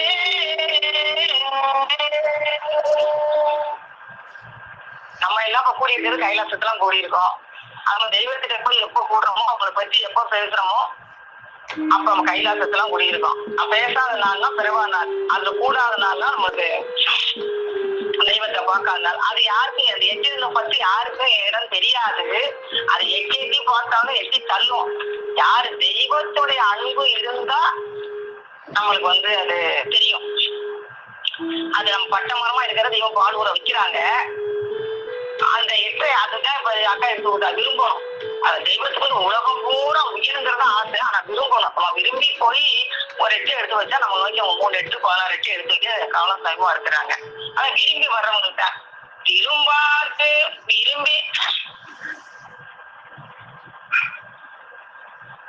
விரும்பார்க்கு எழுத்தற்றவே இருந்த பஞ்சாட்சரமே இருந்த பஞ்சாட்சரமே விரும்பினக்கு ரவி கோடி வீசும் பஞ்சாட்சரமே. அப்ப விரும்பணும்னா அந்த ரவி ஓடி வீசும். விரும்பாட்டி அது எழுத்தாதான் இருக்கும், அது ஏடாத்தான் இருக்கும். அப்ப தெய்வத்தை நம்ம அன்பு கொள்ள வைக்கணுமா, திரையும் விழுகணும். அப்ப திரை விழுகிறதுக்கு தெய்வத்துக்கு அன்பு நம்மளுக்கு வேணும். அப்பதான் தெய்வம் அன்பு நம்மகிட்ட இருந்தாதான் அந்த திரையெல்லாம் விலகி தெய்வம் நம்ம கூட்டிட்டு போற பாதையா இருக்கும். அதுதான் தெய்வம் பாடல ஏடி நீங்கிருந்து பேசும் இருந்தவ மந்திர முன் ஊட்டினில் நிஜமதாக்கி கோதர கண்டாயான வீட்டுடை வர விளங்கிடும் மெய் அன்பாலே பாட்டையில் இல்லாதோர்க்கு பசுந்திரை கிழிந்திடாதே. அப்ப தெய்வத்துடைய மெய் அன்பாலதான் அந்த வீடு உள்ள போனா விளங்கும். அந்த விளங்குற கிடைக்கிறதுக்கு அந்த பாடுபடணும். பாடுபடாம சும்மா இருந்தா கிடைக்காது. கூடி செல்லம் தேட தேட இப்படி ஒவ்வொரு இடத்தையும் தெரிஞ்சு நம்ம பாடி படிச்சு அவங்க தெய்வம் கூட்டு போவாங்க. அவங்க அன்பு வரும். அவங்க திரை பண்றாங்க. கருந்திரை, திரை, இப்ப பசுந்திரை. அந்த பசுந்திரை கிழிஞ்சிடாது. அப்ப பாடுபட்டாதான் தெய்வம் அந்த திரையை கிழிச்சு நம்மளை கூட்டிட்டு போய் அந்த கூட்டை திறந்து மாட்டுத்தலையும் உத்தரவு பண்ணுவாங்க. இங்க வாப்பா அப்படின்னு கூட்டு போய் சரிக்கு முதலிடம் தெரியாது, உத்திரம் தெரியாது. இங்க வாரம் கூட்டு போய் படிந்தா மேல்படி, இதான் கீழ்படி, இங்க வாரம் கூட்டு காமிச்சாவில தெரியும். சும்மா இப்படி தெரியும். சரிக்கே முதலிடம் தெரியாம எப்படி யோகத்துக்கு போயிடுற அப்படின்னு உத்தரவு பண்ணுவான் வெளிநாட வாக்கியத்தையும். அது மாதிரி திரை செய்யணும்னா தெய்வத்துடைய அன்பும் நம்ம மேல வேணும். அவங்க நம்ம எம்மை உன் நினைவாழ்வு உன்பால் இழுத்து வைத்துக் கொள்ள செய்வதிலேயே அன்பு. அப்ப அவங்களை இழுத்து நம்ம வச்சுக்கணும். அது நம்ம அழுவமோ தொழுமோ அவங்க அன்பை நம்ம பெற்றுக்கணும். அதுக்கு நம்ம மாயைக்கு இடம் கொடுக்காம இருக்கணும். அந்த மாயைக்கு இடம் கொடுக்காம மறந்துடும். மாயைக்கு மறக்கிறதுக்கு தெய்வத்தை வேண்டிதான் நம்ம மாயை நம்மகிட்ட மறக்காம இருக்கிறதுக்கு தெய்வத்துடைய அன்பு வரணும். அன்பு வர்றதுக்கு நம்ம செயல் அவங்களுக்கு நேரம் என் கண் பார்த்து நீ அழகுடையவனா இருக்கணும். என் நினைவுக்கு நீ அப்படியே பிரகாசமா தோணணும். அப்ப நம்ம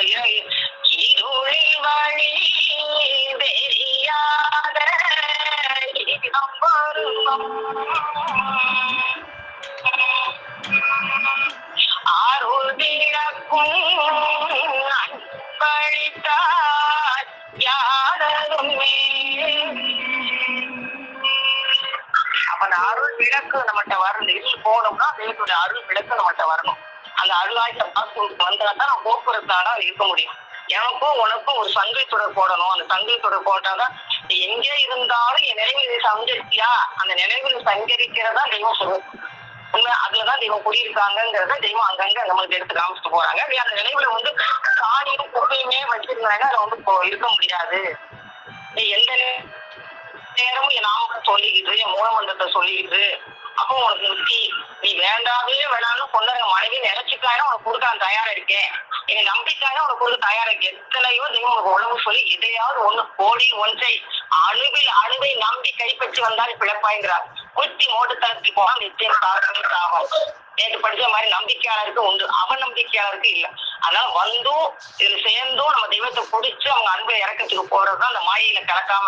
இப்ப நாரத மகாமுடியும் உடல் பொருளை ஆவி தட்டம் பண்ணி போனவங்களுக்கே இந்த மாயை எந்த அளவுக்கு கொண்டே நம்மளுக்கு விட்டுச்சு. அது மாதிரி இப்ப நம்மளுக்கும் மாய் கெத்துன்னு காத்துக்கு நிக்கிறது. உள்ளுக்குள்ளே உங்களுக்கு எந்த தீங்களை தள்ளுங்கன்னு காத்துக்கு நிக்குது. அப்ப எது மிகச்சி இருந்தா தெய்வத்துடைய வாக்கு பாடல் எல்லாம் நம்மகிட்ட மிகச்சி இருந்தா தான் அதை விடாம தாக்கு பிடிக்க முடியுமே தவிர இல்லாட்டி அந்த கெத்துக்கிட்ட உள்ளே இருக்கு அந்த மாயை நம்மளை ஆனா அந்த மாயை மறந்து விடணும், மறக்கிற மாதிரி நம்ம தெய்வத்தை வாக்க வாங்கி இந்த மாதிரி பேசி கூடி இருந்தாதான் அதான் கலிகால நிகழ்ச்சின்னு தெய்வம் பாடல் கொடுத்துருக்காங்க. அந்த இருக்கு ஆண்டவர் முன்பே தெரிவித்தது ஈசனே கண்வார ஈசனே கண்வார இருப்பிடத்திலே கணங்குறைவதும் மனப்பயத்திலே பெலங்குறைவதும் ஈசனே கண்வார ஈசனே கண்வார கோடிய களியின் ஐயாயிரத்து கொலை விழுது பாராய் கொஞ்சம் கொஞ்சமாய் சஞ்சலங்களை கூறுகிறேன் கேளாய்.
கூழி அரணை கூழி நரகமதுங்கே ஆண்டவரது ஆజ్ఞாவில் துஷ்டர்களை ஒடுக்க வந்த படைகளும் ஓடியுங்கே சூட்சமதம் எடுத்துரைப்பேன் பார்த்து கொள்வாயினிமே ஈசனை கண்பாராய் ஈசனை கண்பாராய். சூட்சமா உத்தரவு படித்தாங்கன்னா என்ன சொல்றாங்க? சூட்சமா சொல்றாங்க நம்ம ஆண்டவர் ஆத்யா சக்கர கொடியதுவும் இங்கே அவனுடைய ஆவந்தோட ஆத்யா சக்கரத்தை பேசிக்கிட்டோம் பாடிக்கிட்டோம் கேட்டுக்கிட்டு இருந்தாங்கன்னா அந்த கொடியாகி உன் சுவாசம் மேல போகுங்கிறது தெளிவா கொடுக்குறாங்க தெய்வம். அப்ப நீ சொத்து சம்பாதிக்கலாம். அந்த சொத்து சம்பாதிக்கிறதுக்கு ஆண்டவங்களுடைய ஆத்யா சக்கரம் உன் மேல பாயணும். அவங்க வாக்கு வரணும், அவங்க பாடல் வரணும், அவங்களை சிந்திக்க வந்திக்க பந்திக்க நின்றா அந்த தெய்வத்தோட இருந்தாலும் எப்ப வேணாலும் கலக்கலாம் அப்படிங்கிறதே எடுத்து கொடுக்குறாங்க தெய்வம். அப்ப அந்த பூட்டு பூட்டிட்டாங்க. அந்த பூட்டை திறக்கிறதுக்கு எது திறக்கணுங்கிறதையும் நீங்க பாடல கொடுக்குறாங்க. பூட்டு 4 திசை 8 திசைக்கு 16 கோண புகை அனுபவிக்கிறார் காவற்பால் இருக்கிறாங்க. பூட்டு போட்டுட்டாங்க. அந்த பூட்டை யார் திறக்கணுமோ ஆண்டவங்க கொடுத்து திறக்கணும். பொறுமை கண்ட பெருந்தூரை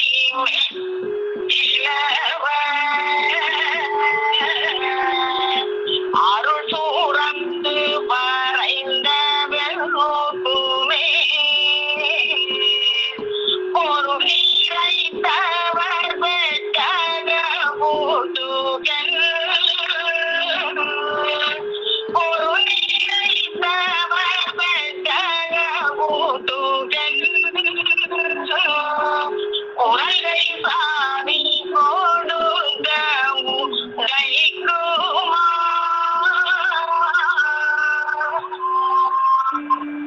எத்தனை பூட்டு போட்டிருந்தாலும் தெய்வத்தோட திருத்தோணி கேட்டு உடச்சா உடையும் அந்த பூட்டு. அதே நம்மளுக்கு அதை கிளம்பிட்டா நம்ம அந்த இன்பத்துல இருக்காங்கிறது உரையீரம்பவும் உள்ளமும் தீங்க திரையீருள்கே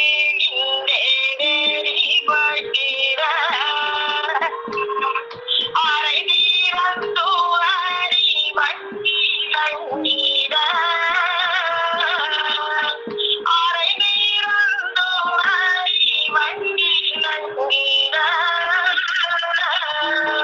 துறவு கண்டு தோழுதேடும் தோழுமா.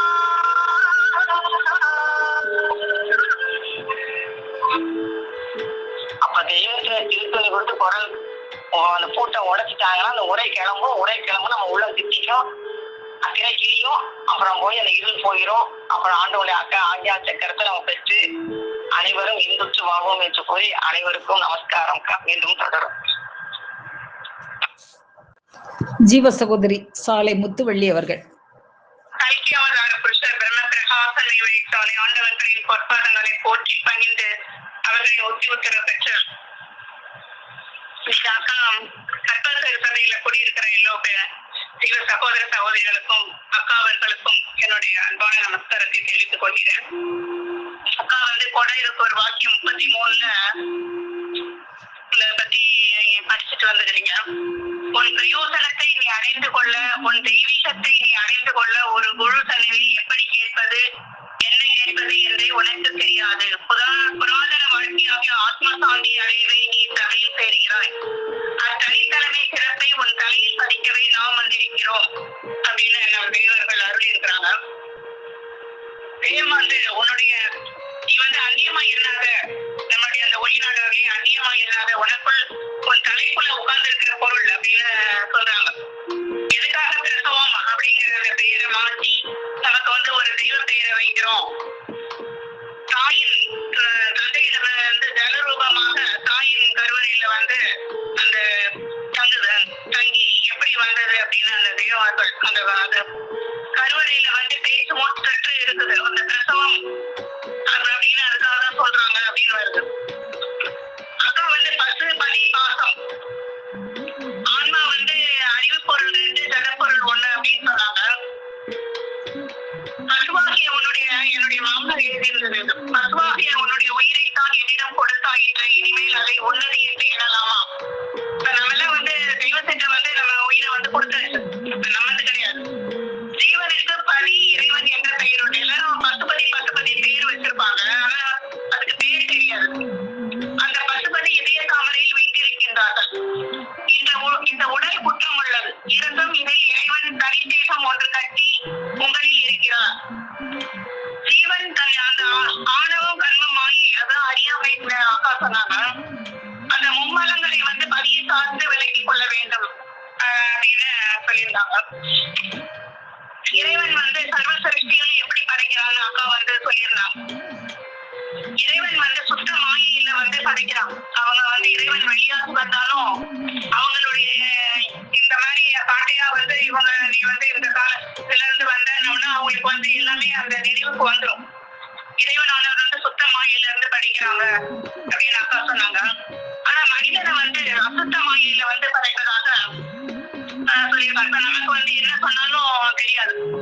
அந்த இதுல வந்து முன்காலமாகியும் போக்குவரத்து நாடாகவும் இருந்து விளங்கிக் கொண்டு இருந்த சிவபுர திருவள்ள நாட்டில் ஜீவதேகமாக நெடுங்காலம் இருந்த ரோஸ்மேலா கூடிய அந்த இடத்துல இருந்து நம்ம எல்லாம் அந்த இறைவன்கிட்ட கடன் வாங்கி அமானிதங்கிற கடன் வாங்கி வந்தோம் அப்படின்னு நமக்கு வந்து எதுவுமே லாபமும் கிடையாது.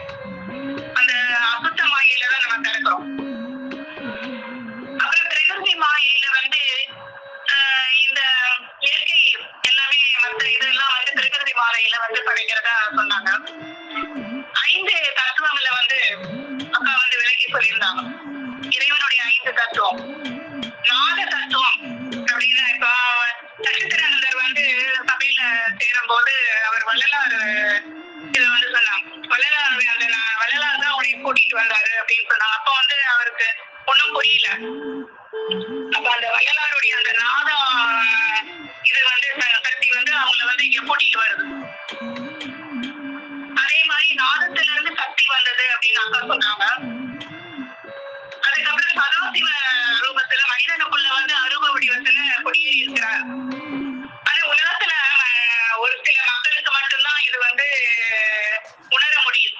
எல்லாருமே வந்து உலக மக்கள் யாருமே இந்த இறைவன் மனிதனுக்குள்ள இருக்கிறாரு அப்படிங்கிறத நம்ப மாட்டேங்கிறாங்க. அரூப வடிவத்துல இறைவன் இருக்கிறாரு. எல்லா வேதங்களும் அதுக்கு வந்து சாட்சி சொன்னா கூட நம்புறவங்க வந்து இப்ப மெய்வேல ஒரு சில மக்கள் தான். அது 4 திசை 8 திக்கு 16 கோலங்களிலும் புக அலுவலக்கூடிய காவப்பாடுகள் நினைவி தானும் அதற்குள்ளே குடியேறி கொண்டு விட்டார் அப்படின்னு. அதை 8 2 10 இடம் அப்படின்னு சொல்லி அக்கா வந்து சொன்னாங்க. 8 வந்து 8 திசை, அப்புறம் 2 வந்து மேற்கில் வந்து 10 இடம் காணாது அப்படின்னு வந்து. அதுக்கப்புறம் தூள 4வது வந்து தூள வடிவெடுத்த இறைவன் வந்து வராது. விஞ்ஞானிகள் எல்லாத்தையும் அனுப்பிட்டு கடைசியில் அவர்களே அந்த இறைவனே வந்து இந்த உலகத்துக்கு வந்து இந்த உலகை வந்து அழிக்கணும்னு முடிவு பண்ணி அவரே தூளம் எடுத்து வந்துட்டார். அதான் ஈஸ்வர தத்துவமா இருந்தார். ஈஸ்வர தத்துவமா இருந்து எத்தனையோ மாணவர்கள் எல்லாம் இது பண்ணி அவங்களுக்கு எத்தனை வேதங்கள் இதுல ஒரு வேதத்தை வந்து நம்ம படிக்கிறதே வந்து நம்ம தலைக்குள்ளாத முதலா இருக்குது. அவங்க இலக்கிய வேதங்கள் எல்லாம் பார்க்கும்போது எத்தனை வாக்கியங்கள் எத்தனை இதுங்க எதுவுமே எல்லாமே தலைக்குள்ளாத முதலாக தான் நமக்கு இருக்குது. எப்படி இந்த உலகத்தை வந்து இறைவன் படைத்தாரு, எப்படி மனிதனை படைத்தாங்க, மனிதனுக்குள்ள என்ன இயங்கி எப்படி வந்து மனிதனை வந்து அவங்கதான் வந்து இயக்கிட்டு இருக்கிறாங்க. இந்த உலகத்தையும் அவங்கதான் இயக்கிறாங்க, மனிதனையும் அவங்கதான் இயக்கிட்டு வர்றாங்க. நம்ம வந்து எதுவும் அந்த அக்கா வந்து சொன்னாங்கல்ல, செவிக்கு உணவு இல்லாத போது சிறு வயிற்றுக்கு ஈயப்படும் அப்படிங்கிறாங்க.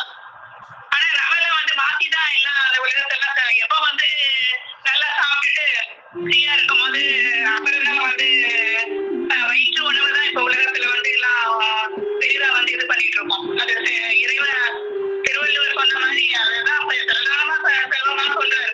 செல்வத்து செல்வம் செவி செல்வம் அச்செல்வம் செல்வத்தில் எல்லாம் தலை என்ன செவியின் சுவையினரா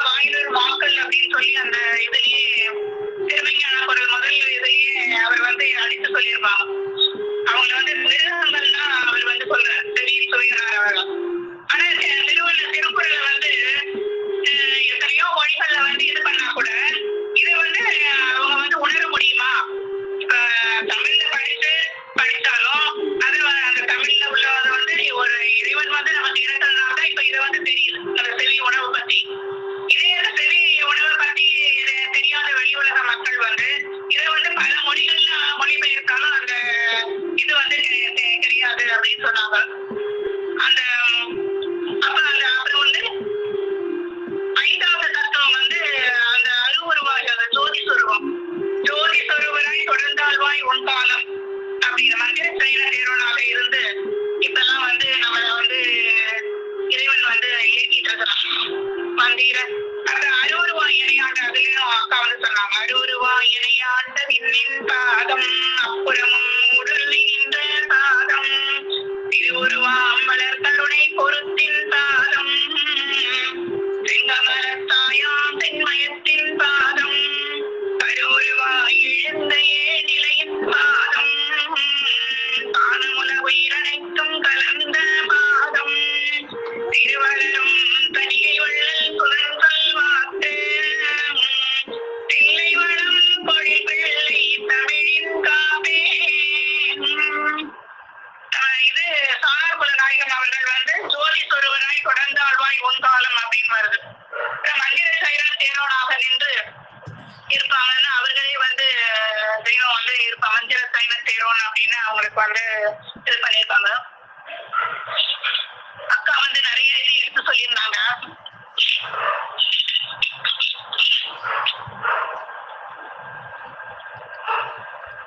கைவழி நூல்ல இருந்து பல இதை எடுத்து காமிச்சாங்க, மெய்நிலை போதத்துல இருந்தெல்லாம்.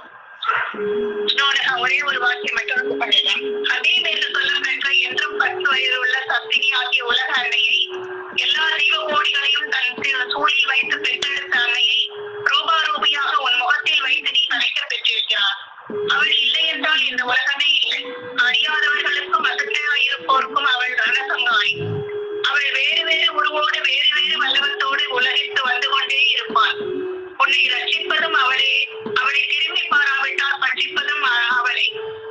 அந்த உலக அன்னையை உனக்கு அறிமுகப்படுத்தி நேசமாக்கி வைக்க வந்த நாம் உன் கையை எதிர்பார்க்கவில்லை அப்படின்னு தெய்வர்கள் வந்து அந்த இதுல அறிவிக்கிறாங்க. அக்கா அவர்களுக்கு என்னுடைய நமஸ்காரம். இந்த 5 இதை வந்து எனக்கு அறிமுகப்படுத்துறதுக்கு. இன்னும் 7 இது என்னன்னு தெரியல, மனிதனுடைய இது வந்து அது அடுத்த சபையில தெரிஞ்சுக்கிறேன். நானு முன்னாடியே சொல்லியிருந்தா யாருக்கு கேட்டு தெரிஞ்சுக்கிறேன். நமஸ்காரம்க்கா. ஜீவ சகோதரி சாலை அமிர்தவல்லி அக்கா அவர்கள்.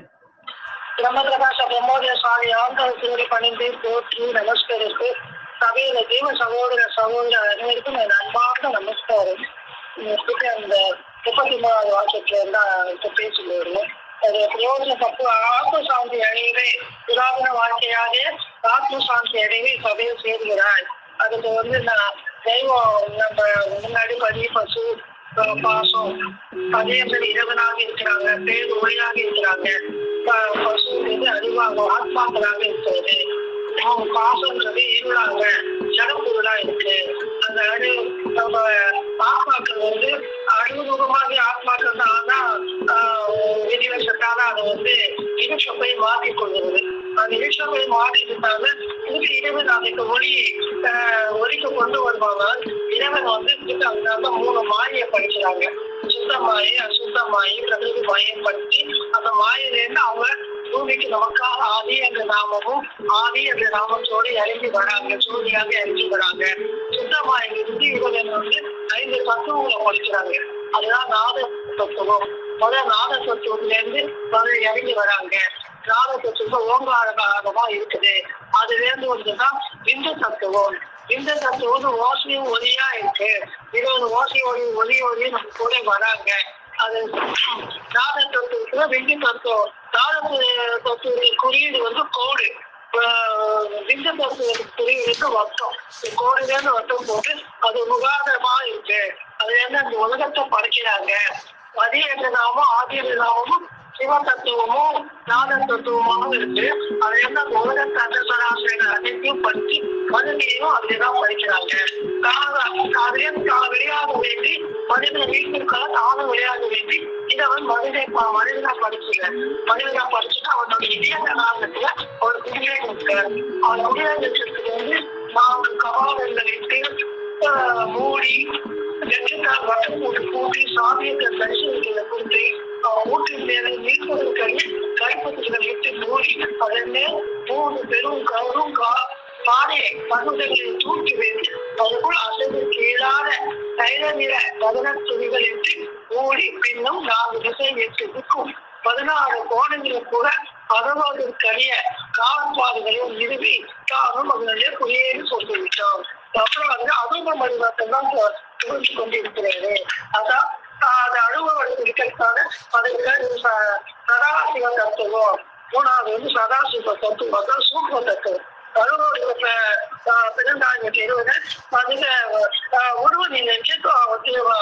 கொண்டு வந்து திருப்பியும் அந்த இதை அனுபவத்துக்கு நம்மளுக்கு பொருள் காமிக்கிறதுக்காக இரவு தீர்க்கதரிசிமார்களையும் அப்புறம் அந்த காலத்துல ராமன் கிருஷ்ணன் இயேசுபிரான் நபிகள் இரவனை காமி அந்த இதயத்துல காமிக்கிறது தீர்க்கதரிசிமார்களும் அனுப்பி கொண்டே இருக்கிறாங்க. அதுதான் 5வது சுத்த வித்தை. அறுவருவாய்கள் நிலை. அதுதான் திருவாக்கா இவனுடைய திருவாக்கு வேண்டி கொடுக்கிறாங்க. வாக்கு வித்தினாலே கிழப்பிட்டு செய்தி அர்த்தா அந்த வாக்கு ரூபத்துல இருக்காங்க. அதுல இருந்தா நம்மளும் நம்ம வாக்கு மூலமாகதான் இறைவனுடைய திரு வாக்கு மூலமாகதான் நம்மளுக்கு இறைவனுக்கு போய் சேர முடியும். இது 60 ரூபாய் எரியாந்த பாதம் ஊழலை நின்றா பாதம் 20 ரூபாய் மரத்தடினை சுப்பரிக்கும் பாதம் தண்டமல பாதம் மயத்தின் பாதம் 60 ரூபாய் எந்தேடி நிறையின் பாதம். அது அந்த பிள்ளைங்க அந்த பாதூர்வமா வாக்குறுதிலேருந்து அந்த வணிகத்தினால சொல்லுங்க நம்ம நாக்கு இருக்கிறாங்க. அது அந்த புராதன வாழ்க்கை நம்ம பெறணும்னா அந்த என்னுடைய திரு வாக்கு அதுதான் நம்ம கேட்டுக்கொண்டே இருக்கணும், அது பாடிக்கொண்டே இருக்கணும். அதுலதான் நம்மளால அவருடைய ஒளியில போய் நம்மளும் சேர முடியும். அதுலதான் அவங்க வாக்கியம் மாநிலம் எடுத்து வச்சுக்காங்க. அதை நம்ம செலுத்தியாக வச்சுக்கப்படும் போது அதை நிகழாத சூழ்நிலை இல்லவே இல்லை. அதான் கலை என்பது மனிதனை படிச்சது ஜீவ விட்டு நாதத்துல விட்டு அது ஒரு நாகரியே தான் விரும்பும். அது தான் தேவ ஒலியா இருக்கிறது, அதுதான் இன்பமா இருக்கிறது. மற்ற உலகத்துல எல்லா இன்பமும் இன்பம் அல்ல, தேவனாத ஒரு தோன்றுகிற இன்பம். அது செலுத்தியாக வசூக்கப்படும் போது அது உங்களுக்கு சுவைக்கு நிகழாத சுவை வேறு இல்லவே இல்லை. சுவைச்சுவை உள்ள ஆசாஸ்வால் கெடுகிறது.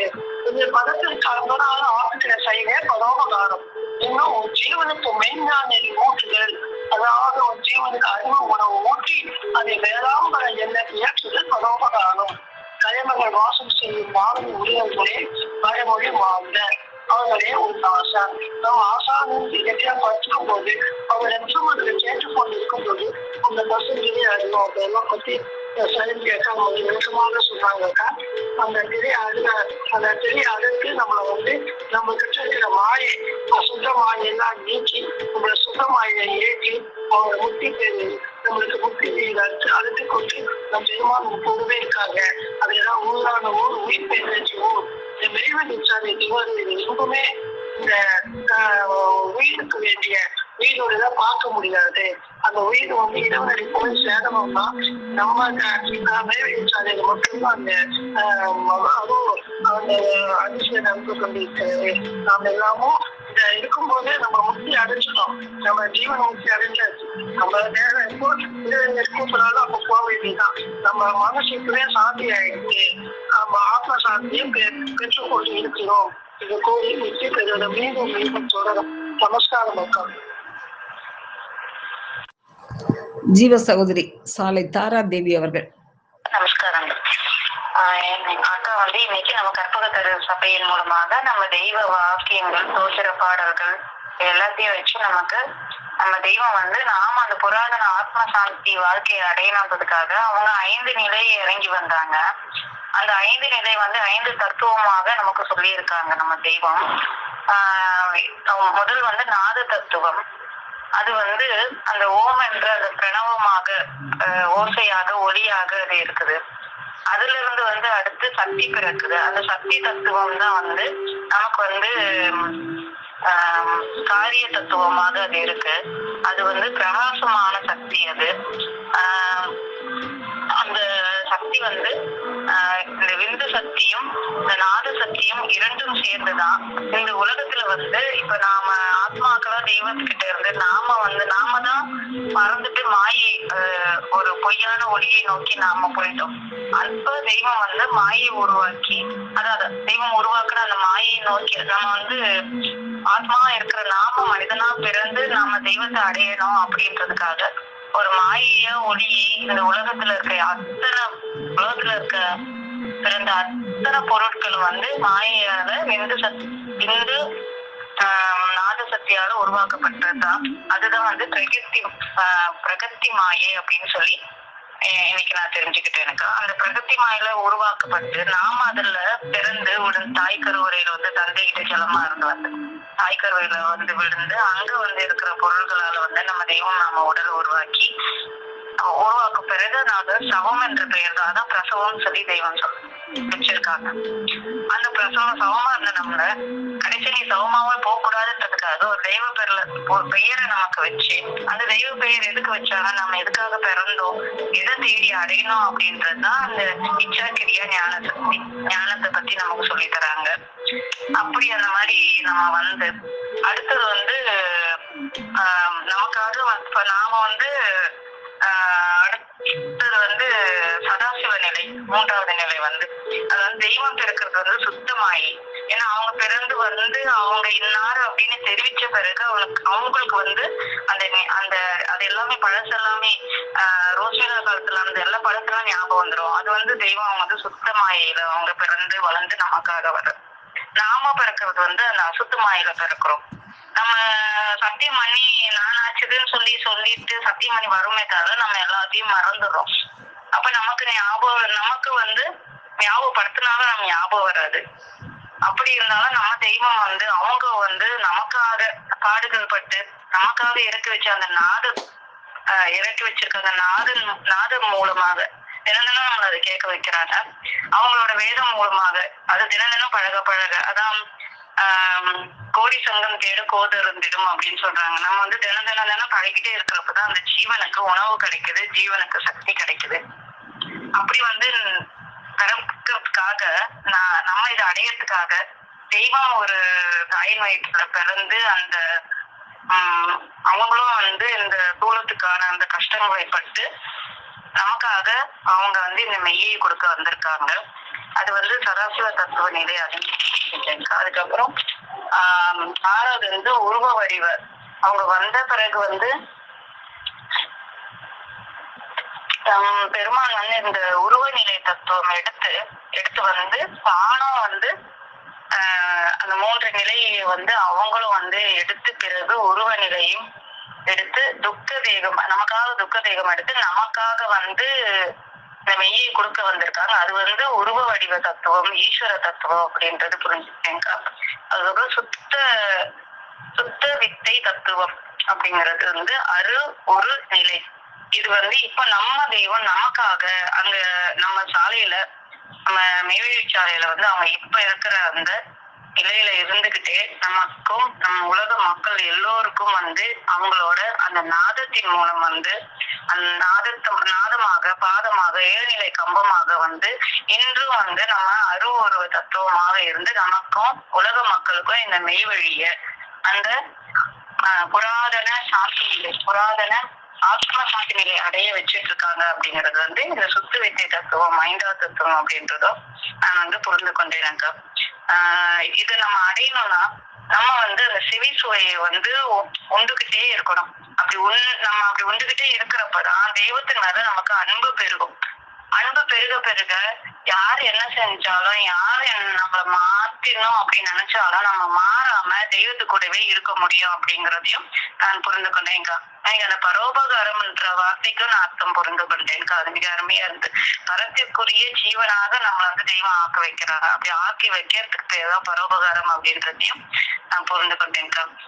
அந்த மாதிரி இன்னைக்கு வந்து ஆதிக்கு முன் இருந்த அனாதிதான் மெய்வழிச்சாலைக்கு விரும்பி தேடி வரும் மக்களுக்கு வந்து அந்த மெய்வழி அந்த முத்தி நிலையை வந்து நம்ம தெய்வம் வந்து நமக்காக 5 நிலை இறங்கி வந்து 5 நிலையில அவங்க வாழ்ந்து நமக்காக கொடுத்துட்டு இருக்காங்க அப்படிங்கறது அந்த புராதன சாந்தி ஆத்ம சாந்தி நிலை வாழ்க்கை நம்ம கொடுக்குறாங்க அப்படின்றத நான் நம்ம கதை புரிந்து கொண்டேன். நமஸ்காரங்களுக்கா.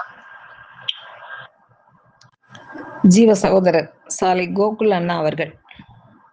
வாழ்க்கை அடைவதற்காகவே சபையில் நாம் சேர்ந்தோம்.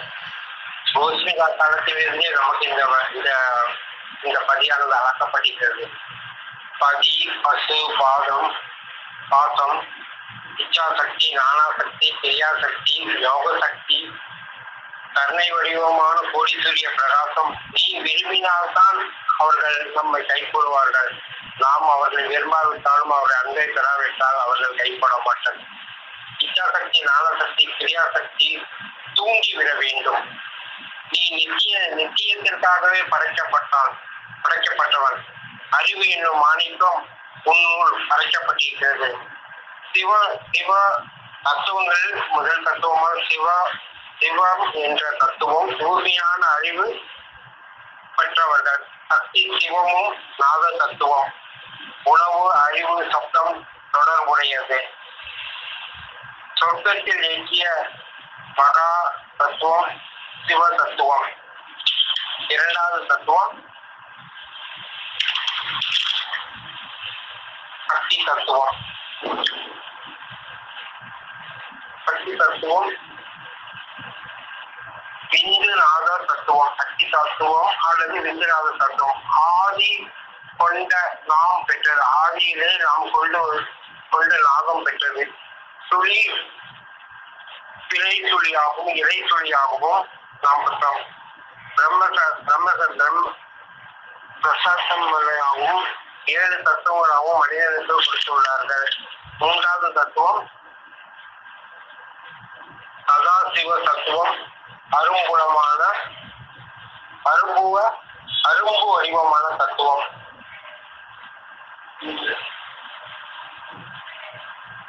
நாலாவது தத்துவம் உருவ நிலை தத்துவம்.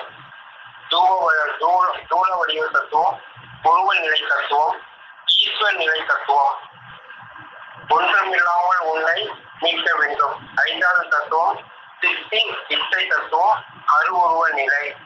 வாக்கு தத்துவம். 7 நிலை கம்பம். அருவுருவமான நின்ற பாதம். இருள் பிறப்பில் இருந்து பிரதான வாழ்க்கைக்கு நாம் அனைவரும் அடைய வேண்டும்.